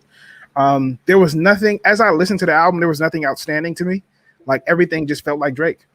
Everything felt like, and there was never a song that I was like, oh, shit, I got to replay this shit. I gotta go back to the shit. But if somebody put Drake on, I'm gonna be like, okay, cool, we got Drake going on, right? Like, and I think it's important to denote that. For me, in my experience, there was nothing on the album that I was like, I want to replay this. But that Andre verse, when that Andre verse leaked, I swear to you, I listened to Andre's part for 2.5 hours.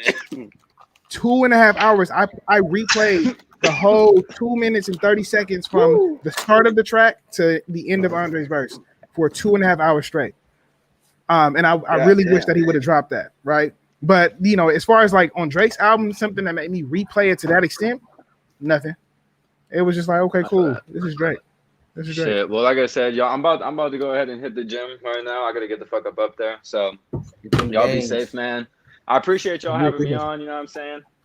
You know what I'm saying? Hey, this white boy know his hip hop, bro. So fuck with me, bro. I got, you know what I'm saying? I know the history, all that shit, bro. Fuck with me.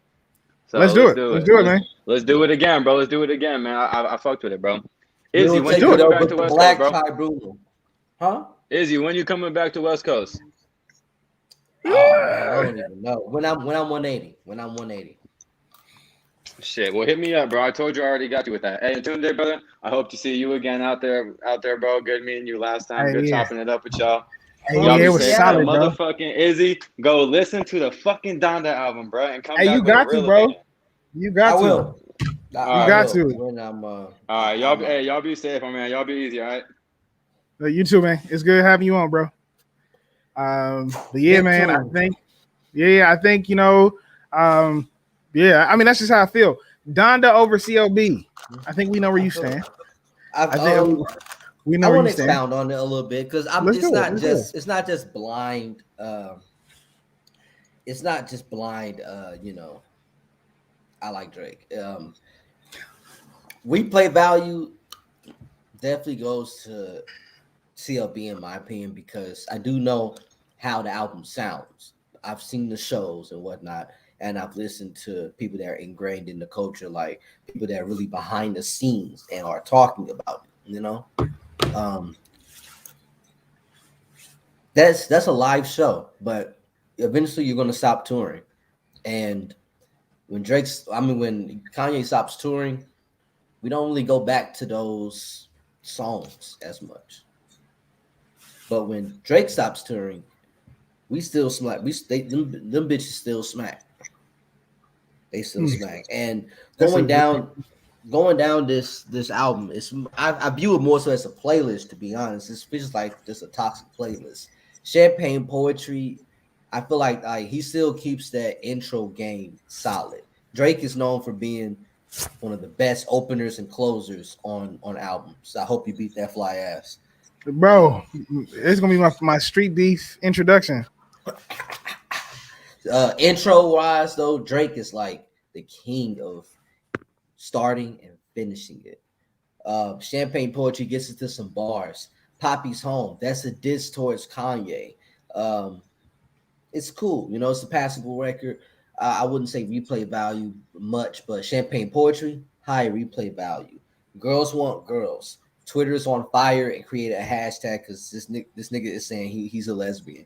I feel him though from a toxic. Now I am in a committed relationship, and let's give my man Izzy time to talk about this. Talk about being a lesbian, Izzy. All right, look, hold on. He put me on the look. Hey. As a fully committed man, I have resigned my position in the streets, right? But to speak on past experiences, hey, if you know, you know. Like, you know, when you sliding at a pretty or a beautiful woman and she happens she happens to rob for a different team, you're just like, yo, hey, that's you like girls? I like girls. All right, you know, we like the same things. We have things in common. You know, we share a mutual interest. In fact, use me. Bring your girlfriend. I'll be your little, you know, to spice things up. And yeah, go ahead. I'll bring friends. I'll be friends. In fact, I'll bring friends, and you can just use us to experiment. You know, like you like eating coochie. I do too. Yeah. What's up, homie? Hey. So this is a scenario that he's running. He's not saying that he does this at all. I don't hold these views. In the Bible. His girl is definitely listening, Derek. His girl is definitely listening. I believe she's still here. And I love her. I'm not. This isn't. I wasn't. I literally said. Get this nigga another cup of noodles. Get this nigga more noodles. Get this nigga more noodles. Yo, hey, that's hilarious. Hashtag get this nigga more noodles. Hey, baby, I am not. Baby, I literally preface this with. He not talking about himself though. Right. He's a. He explaining the story. You feel me? Like we talking about this. We talking about the Drake track. Right. Moving on. In the Bible, Lil Durk and Giveon. Giveon gives us the most toxic verse ever. Go listen to it. Literally, like, yo, I love you. You're a good girl, but I'm scared. I'm scared at this because you're tainted every time I come around. When I come around, you've been around when I'm around. So, I mean, I don't know, baby. Like, what are we doing here? Like, Giveon gives us all the toxicity. The city boys are up 100 with this. Love all. That's a whole verse. Anyway, fair trade. Come on. Hey, these comments are going off. Yeah, these comments are going off. Yeah, fair, for sure. Fair trade. I'm not gonna lie. Fair trade. I feel like it's a copy and paste of Sicko Mode.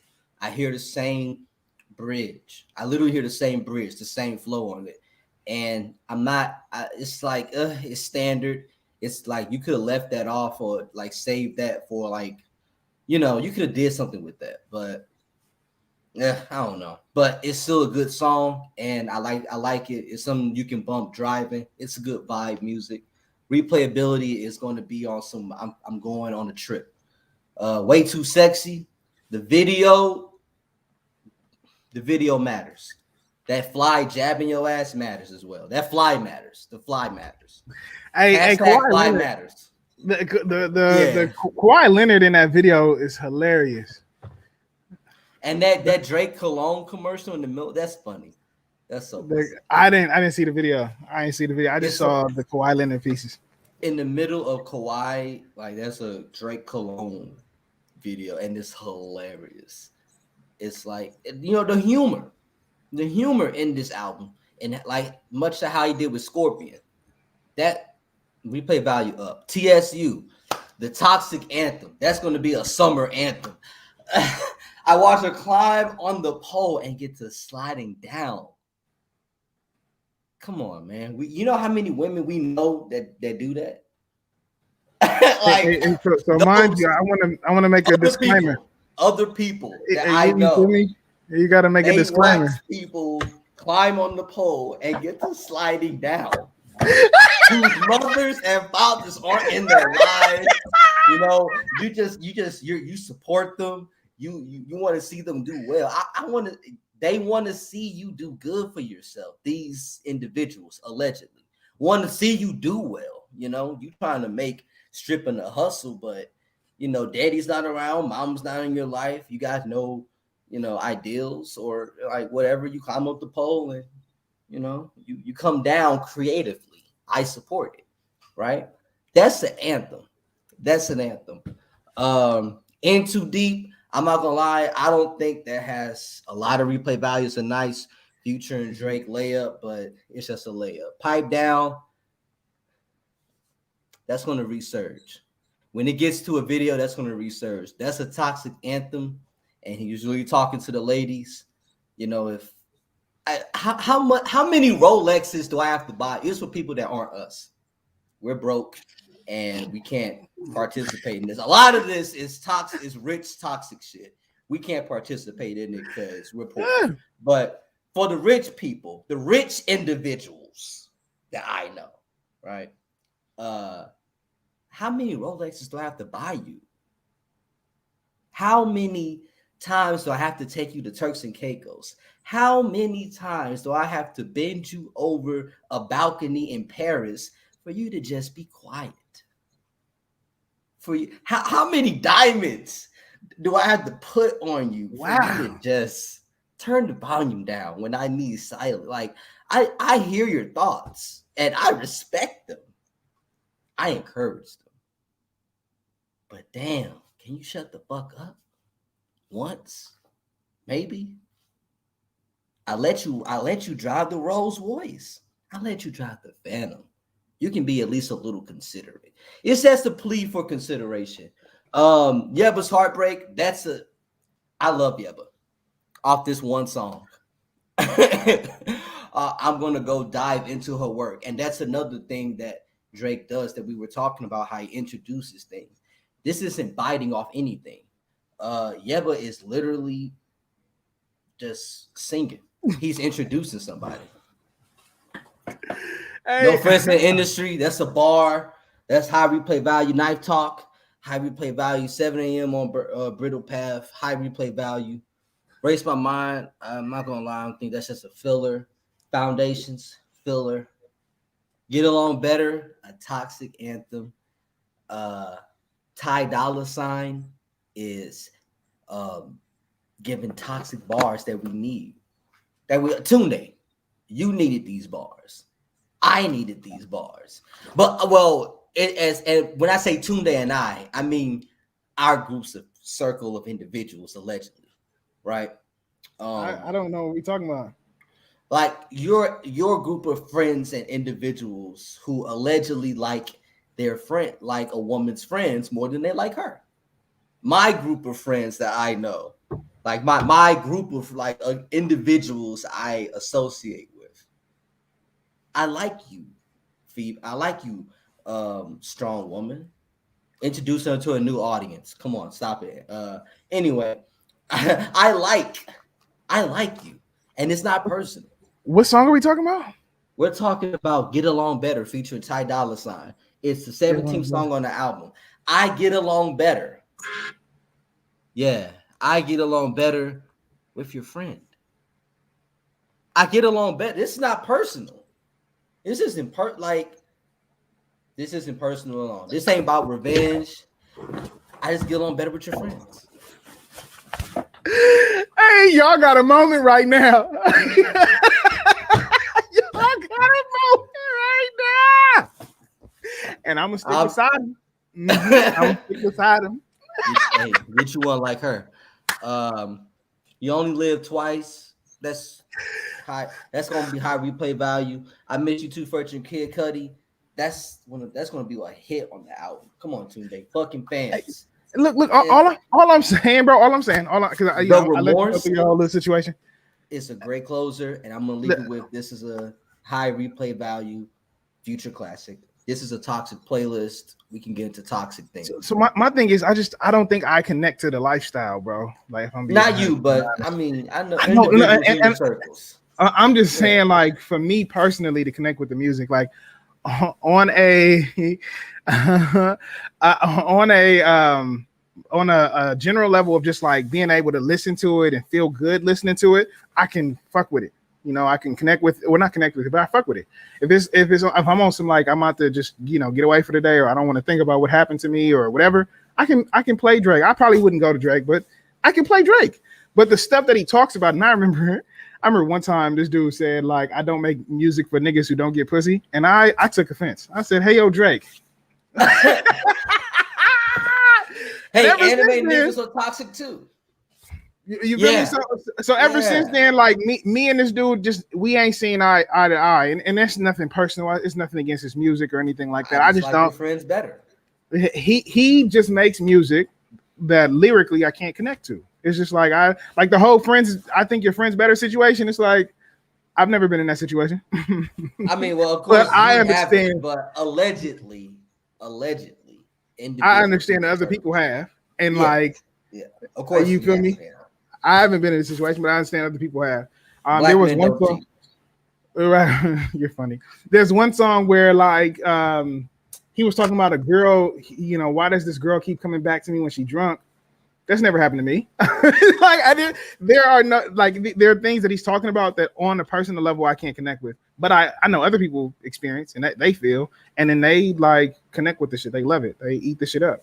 And so you empathize with your friends. I mean, I get what they be going through, but it's not like, oh shit, this Drake resonate with it though. Because it happened to them. That's just not my experience, bro. And so through empathy.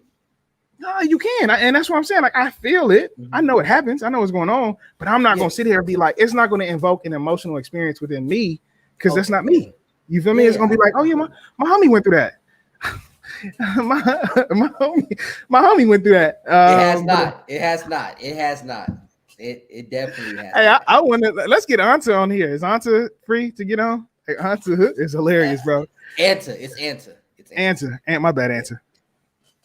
And so, but like on a like very basic music level, if we're just listening to production, like there are times I listen to music, and Derek Steele, I know he's gonna say something. There are times I listen to music and I don't listen to the words. Like the artist's flow the way they deliver a song and the production takes me somewhere more so than actually listening to the lyrics. Because if I stop and listen to the lyrics, I'll be like, huh? What are we talking about? But like, if you're, semi-conscious listening to Drake and you like listen to the beat and it's flowy and then you listen to how he just rides the beat, I fucks with it. I super fucks with it. You feel me? But like, yeah, if answers on. I think Donda is a good studio experience that gets you into a live. It's a good live album. It's a great live album. You said Donda or Donda. I agree. Tour-wise, Donda is gonna kill CLB. And I'm just scared to go because this dude was burning. He burned himself. He got married in the same concert. Like I don't want to go through. It's a demonic ritual, a gospel sermon, and a musical experience all wrapped into one. But I don't want to be there. Right, but CLB is a good like album that's gonna just like, yo, let's put this bitch in. Okay, cool. It's a good like, yo, let's throw that shit on, just to do something. You can cook crack to this. You can cook crack to this. Allegedly. We gotta say that. Send Anta the link. Okay, I'll send Anta the link. Anta, if you're still on the stream team, I'm sending you the link now. So and Derek, you bring up a really good point. And don't be on here showing your ass. The thing is, and no, I don't order appetizers. Actually, when I go to restaurants, I just order my dish. That's interesting. But no, wait, hold on, Tunde, what the fuck is wrong with you? No, I don't. No, I mean, look, Derek said the same thing. Like, look, I just give me the main course, and I don't order appetizers. Y'all must think foreplay is like the dumbest thing ever. No, that's not the case. We're not going to get into my sexual life. Not gonna get into my sexual life. But so the thing is, I don't want to get too hyped around the Kendrick album. I don't want to get too hyped around the Kendrick album or a Jay album. I just want to talk about what's happening now, because like the thing that what I hate the most is when artists say something's going to come out on a certain day and then they push it back. I would, and it seemed like a lot of people are doing that. Seems to be the way you release now. Does any of that make you not want to listen to an album? No. Okay. No. I mean, I still listen to the album, but it makes me more upset with the artist. It's kind of like, bro, shut the fuck up and give me what I want when it's ready, bro. Who upsets you more, Kanye or Drake? Neither one, because I wasn't looking for either album. If I'm being honest, you want? Neither one. When Kendrick dropped that letter, I was like, oh my goodness. Oh yeah. And then I had to like neither my expectations. Like, nah, be still my beating heart. But yeah, okay. So if we're talking about first listen, first impression, I'm giving it to CLB. I'm giving it to CLB over Donda simply because Donda, but like I don't think that makes Donda the worst album or CLB the best album. I think, and people have been saying this all night, they are two different sides of your brain. You feel me? Like CLB is easily accessible because anybody can jump in and listen to this mug. Donda, you have to like you gotta light the candles. You feel me? You gotta. Hey, I'm in here already. You in here already? What's going on? Hey, babe. What's ain't up? that cute? Hey, you gotta get into it. I love I love being faithful. Start. I love being committed. I love being in a relationship. Hey, Tunde, don't you just love being in a relationship? Yeah, it's just awesome. Whatever, don't start. Hey, it's great. Where would y'all live? You're right. You're right. In the back. You're right. Whatever it is, you're right. Don't start, Isaiah. Don't start. You're right. I love you. You're right, and I love you. You was doing a little bit too much, but I'm wrong, and you're right. I love you. But he is a Drake fanboy. I can confirm he is a Drake fanboy. And the only reason I listen to CLB is because I was with him when it dropped. Because Drake sounds exactly the same. I'm sorry. There we go. Hey, let's talk about it. Answer. Answer. Let's talk about it. Answer. So, how you feel about Donda? Honestly, I listened to a little bit of it today, and although Kanye did fall off for me, I do just appreciate the fact that his music is constantly changing and evolving. Like, you can tell that he's putting actual effort into his music and as an individual. To me, that's how I feel. I don't listen to like half of it, but I just appreciate the fact that it seems like Kanye is trying. Like, I feel like Drake feel like he don't gotta try no more, which y'all made a point to say that he kind of don't because he at that point, but I think that's just because he is an industry plant. Like, people go to Donda and they're like, oh, this is so complex. I don't really want to listen to this right now. Drake is more easier on the ear. So let me just blast him right quick because it's something I'm used to. But we got to evolve. we gotta evolve. Andrew said, look, we got to get better. If Drake was an industry plant. Oh, yeah, I can pull them up for you. I think if Drake was an industry plant, yeah, the comments is hilarious. We had a lively bunch. I appreciate everybody for coming through. No, if Drake was an industry plant, I believe he would have popped sooner. But I think Drake popped pretty fast. Yeah, Drake also was denied before he really got in. He wasn't really accepted within circles. What you mean? Everybody kind of go through that though a little bit. If we really talking about it, like, yeah, Take Care is great, right? But people really started like fucking with Drake like widely. Nothing was the same. It was still kind of like I was growing up when I think dropped. Take Care was the one. I think Take Care. It was still lame to be a Drake fan when Take Care dropped. It just said, "Oh, that's a good song." I listened to some shit off it for sensitive niggas, and then Leather with the Same comes out, and now you got people saying, "Yo, that thing with Hove is like, Tuscan Leather, is really hitting hard," like. But I think the fact, because somebody said earlier Drake had to be accepted. Somebody said earlier that you can take CLB and put it in the place of one of Drake's 2013 albums, and that's disgusting to me. Like, I think that's weird. You could. That's an unfair criteria because that's called timeless music. You can do that with Prince. You can do that with Michael Jackson. No. Turn the century art. You can I think from back then and it'll slap now. No, the thing is, like with those artists that you identified, the music would sound different because it would reflect different conditions. Right? Exactly. We're saying exactly like this album, with the exception of features, because like the artists weren't out, song for song, production for production, lyric for lyric, you can put that out in 2013 with the hottest rappers of 2013, and it'll still have the same impression. That's called timeless music. That's not. I mean, yes, you can call it timeless music. You can call it timeless music, yes, but I think there's something more to it. It's kind of like. It's intentional. Also, like you didn't figure it out. There's those old albums of classic legendary artists, like the ones I was naming. That's in their shit too. Like no, because the thing is, the reason they use these classic artists for modern day movies, modern day media, and everything. Like it still hits today.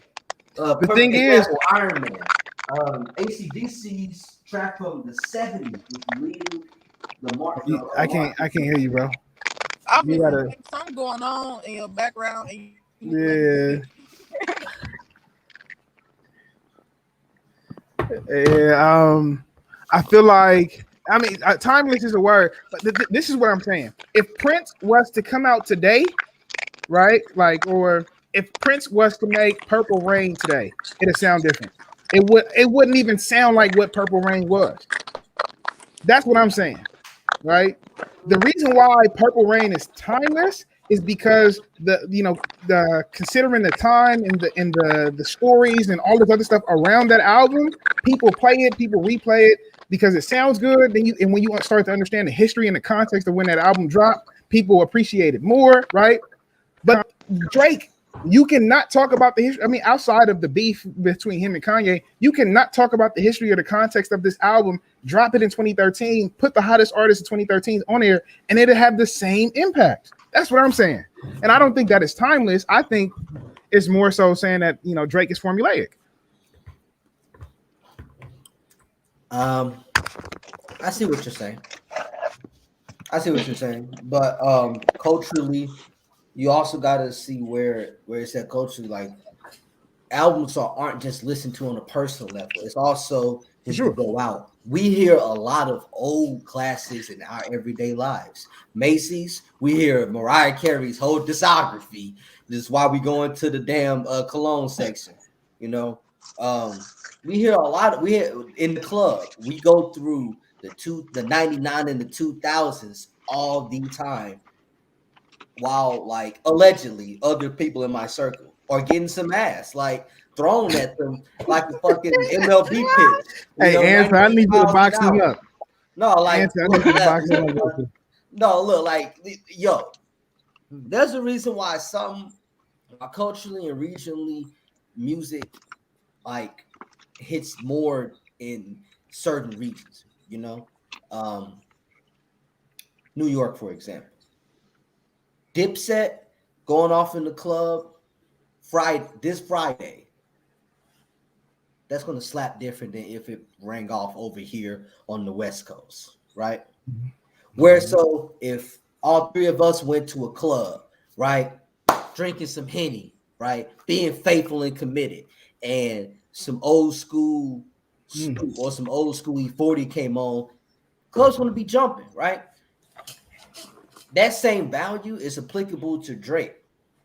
You can't say that about Ye in every sense. You can say that about in some senses, but that's not like you make that point. That same regional impact, and that's what makes a classic. And but when you make that point, I was thinking like, because this is going to ring off when people are going back outside. My bad. Hey, Answer, let's let Answer speak. You're right. Yeah, go ahead. I'm saying when you make that point, I've been saying it the whole time. There's like different type of music listeners. Like I feel like there's people who listen to music for the background noise, or there's some people that listen to music for like the production. There's some people that listen to music for the lyrics. You know what I'm saying? And that also can just apply to people in general, depending on what mood you in. But I'm saying like, so there's a time and a place for Drake, and there's a time and a place for Kanye. Like basically that's it. Mm-hmm.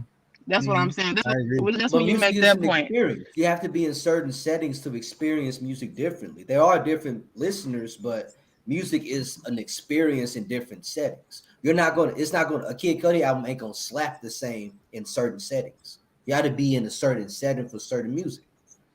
Like, what's your car music right now, Anthony? But you wanna, huh? What's your car music?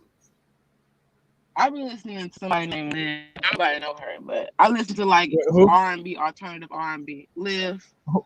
I think I heard. So I'm a R&B dude too.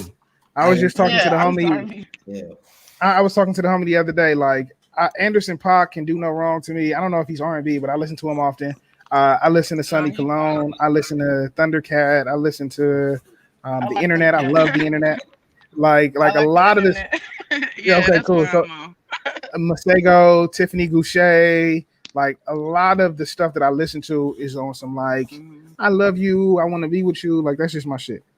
Yeah, I understand that. Just like some really personal stuff where they just talking about their day to day, and it's something you can relate to because you kind of see that, not know. Oh, do you want to cry in parents?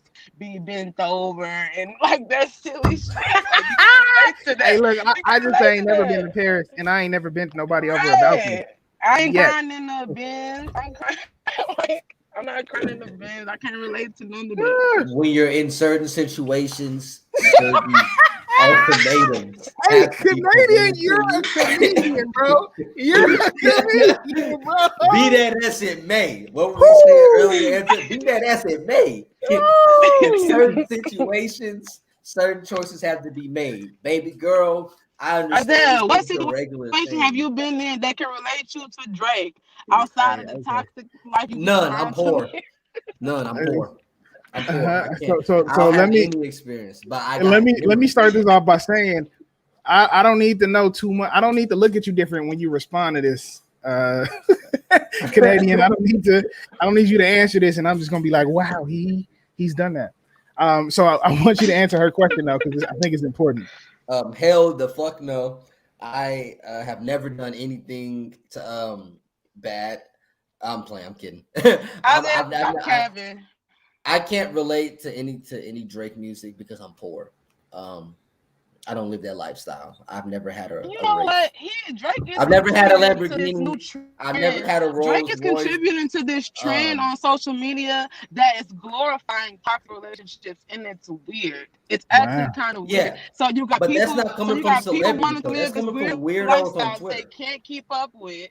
And so now they're trying to act like Drake when you don't got Drake money or Drake fame or Drake nothing. I think, babe, I'm not attacking you, babe. This is just niggas in general and females. Here we are. We had this conversation, huh? Yeah. That's true. That's true. Right there. We talking niggas in general. That's very true. Like, ladies, you're not Monique Slaughter. You're not, I don't know what that is.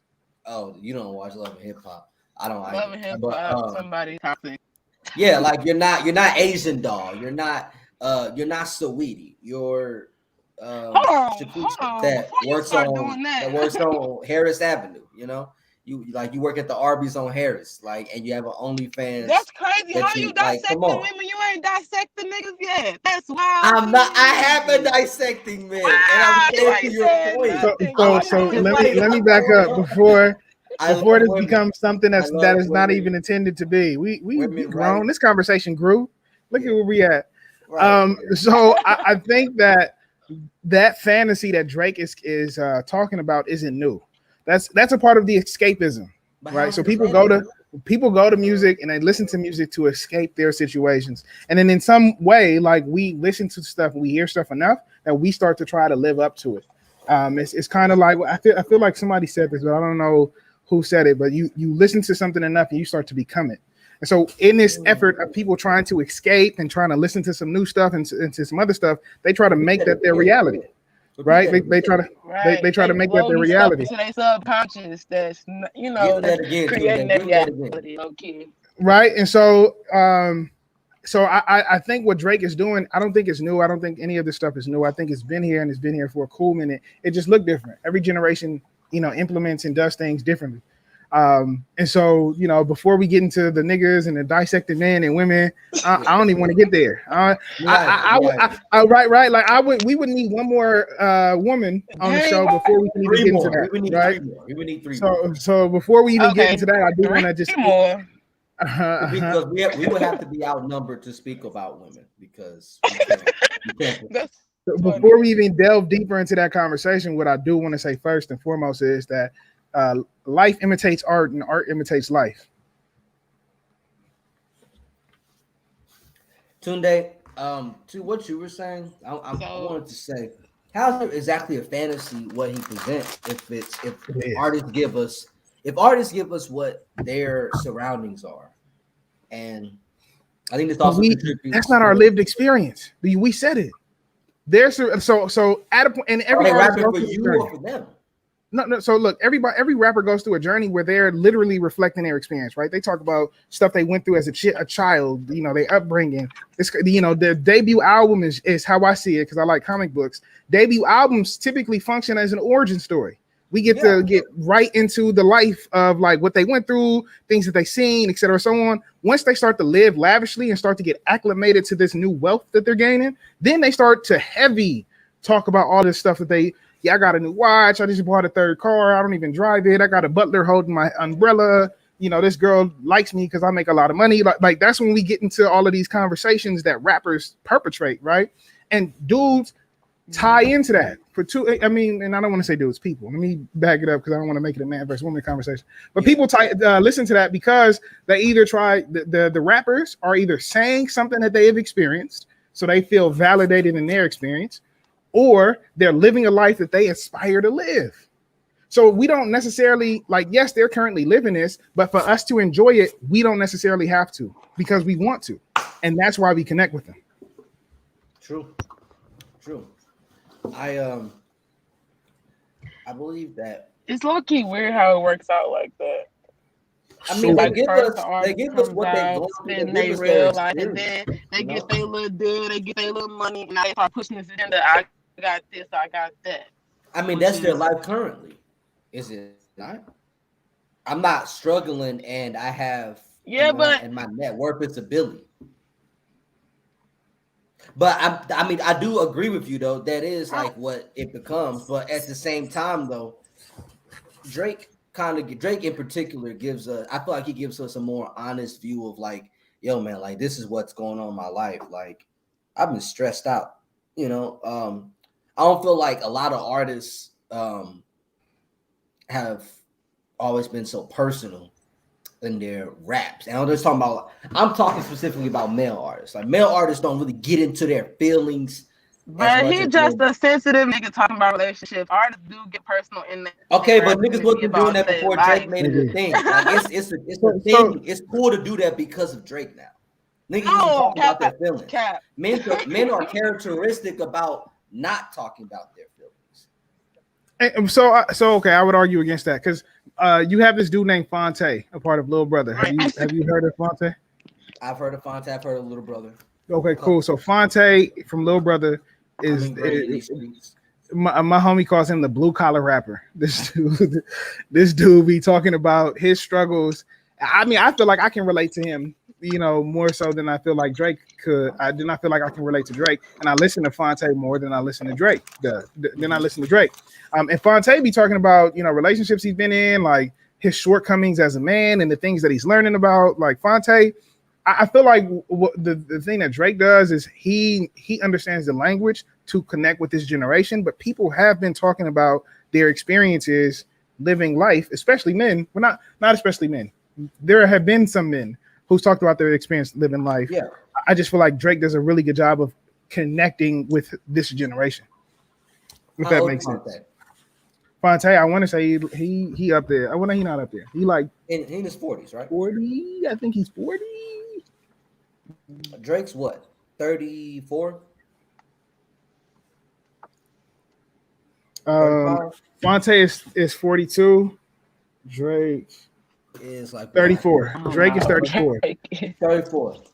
Drake is Drake is a 34-year-old dude that's holding on until he gets up there in age. So I feel like the music is going to mature as the artist does. That's what happens characteristically with all artists. We've been saying opposite of that for Drake. And we've been saying opposite of that for Drake. He's been sounding the same. The Drake from when he didn't have no chin hair and a really close ass fade. When he was looking like a Jason Tatum's brother. So yes, that was Drake, a different rap than when it is now. His rap got matured a little bit. We're talking about nothing was the same after. Everything after nothing was the same was formulaic. Where do you go when you plateau? I mean, that's something that he has to overcome. That ain't nothing for us to decide. When you're at the top, there's nowhere else to go. So when you're at the ceiling, when you're at the top of the ceiling, when you're at the top of the ceiling, there's nowhere else to go. I don't think that's true. I think Drake is amazing. I think you create your own ceiling. You create your own. All right. Well, let me not say. Let me say this real quick. I think Drake is amazing, simply for the fact that everybody knows what to expect from his albums, and he's still number one. I think that's what is we don't talk about that magic enough. How he can create similar songs and make you feel them all over again, album to album to album. That's the amazing stuff. But if we're talking about artist growth, good point. I don't feel like it's there. Let me ask you this. And then we're gonna go to you, and then we're gonna go to answer, and then we're gonna cut it off because we've been talking. At a certain point, an artist is stamped in a sense, right? As in, they have nothing more they need to prove or do, right? Before Prince was called but that's the consensus, the consumers, we who consume the music, the peers of the community, and that's one point where Hove, what more can Hove give us? He's done it all, and he's the GOAT. There's no more Hove would have to do to. Hov doesn't have to prove shit to anybody. But Hov's flow has changed. But hold on, though. When you ain't got shit to do, and when you have nothing to prove to nobody, you're right there. Are you just saying like you got room to play? So let's let him finish, and then we're gonna give you the floor. 444, right? Is his last recent album. His bars have grown, true, but it's in the same tone as 444. He's hit that moment. Wait, hold on. I don't gotta prove shit to you no more. Back up again. So you said 444 sounds the same as what album? I didn't say it sounds the same. I'm saying he has rapped in the same as 444 is the same Jay-Z as the verses he's giving us now. So you're saying that I'm saying Hov is goated now, and now it's like he can't push the needle anymore. So we're gonna get this. We're gonna get 444 Hov in 2021, 2022, 2023. We got Hov. It's Hov at this point, right? Like Mike Jordan with the Wizards. Like this is in that sense what I'm trying to say with Drake. Like he's getting to that point where it's like, yo, nigga, I'm gonna put up 50. Okay, I can't. I'm sorry. I'm not trying to. I'm gonna. I'm sorry. Okay? I'm gonna put up 50. Okay? Fuck it. All right, look. Hey, I'll do this. I'm sorry. I'll put up some bullshit cover art. It's art. Go ahead. Like, yeah. Answer.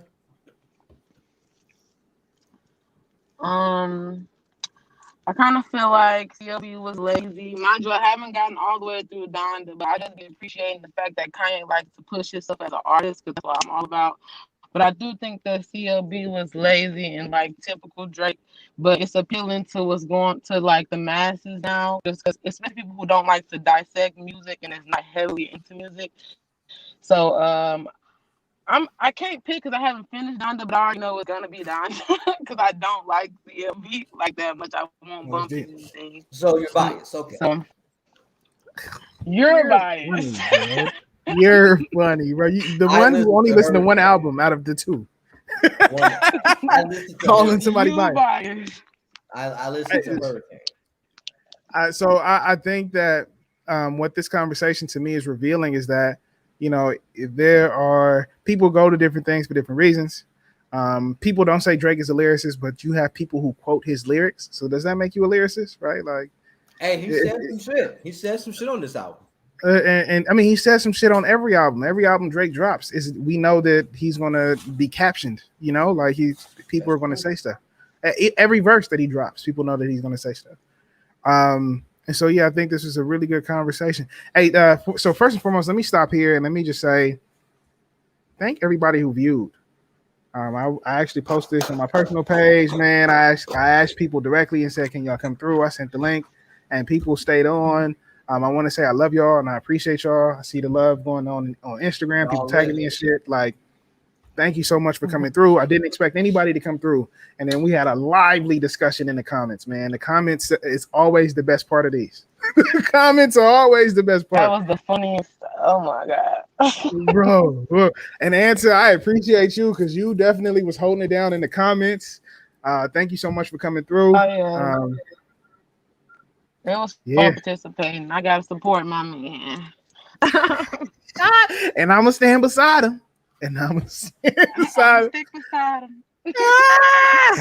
That's cute. I like that for y'all. So with that being said, y'all, thank you so much for tuning in and checking us out. We appreciate you. And until next time, dig deep and keep your heart in the fight. Show him. All right.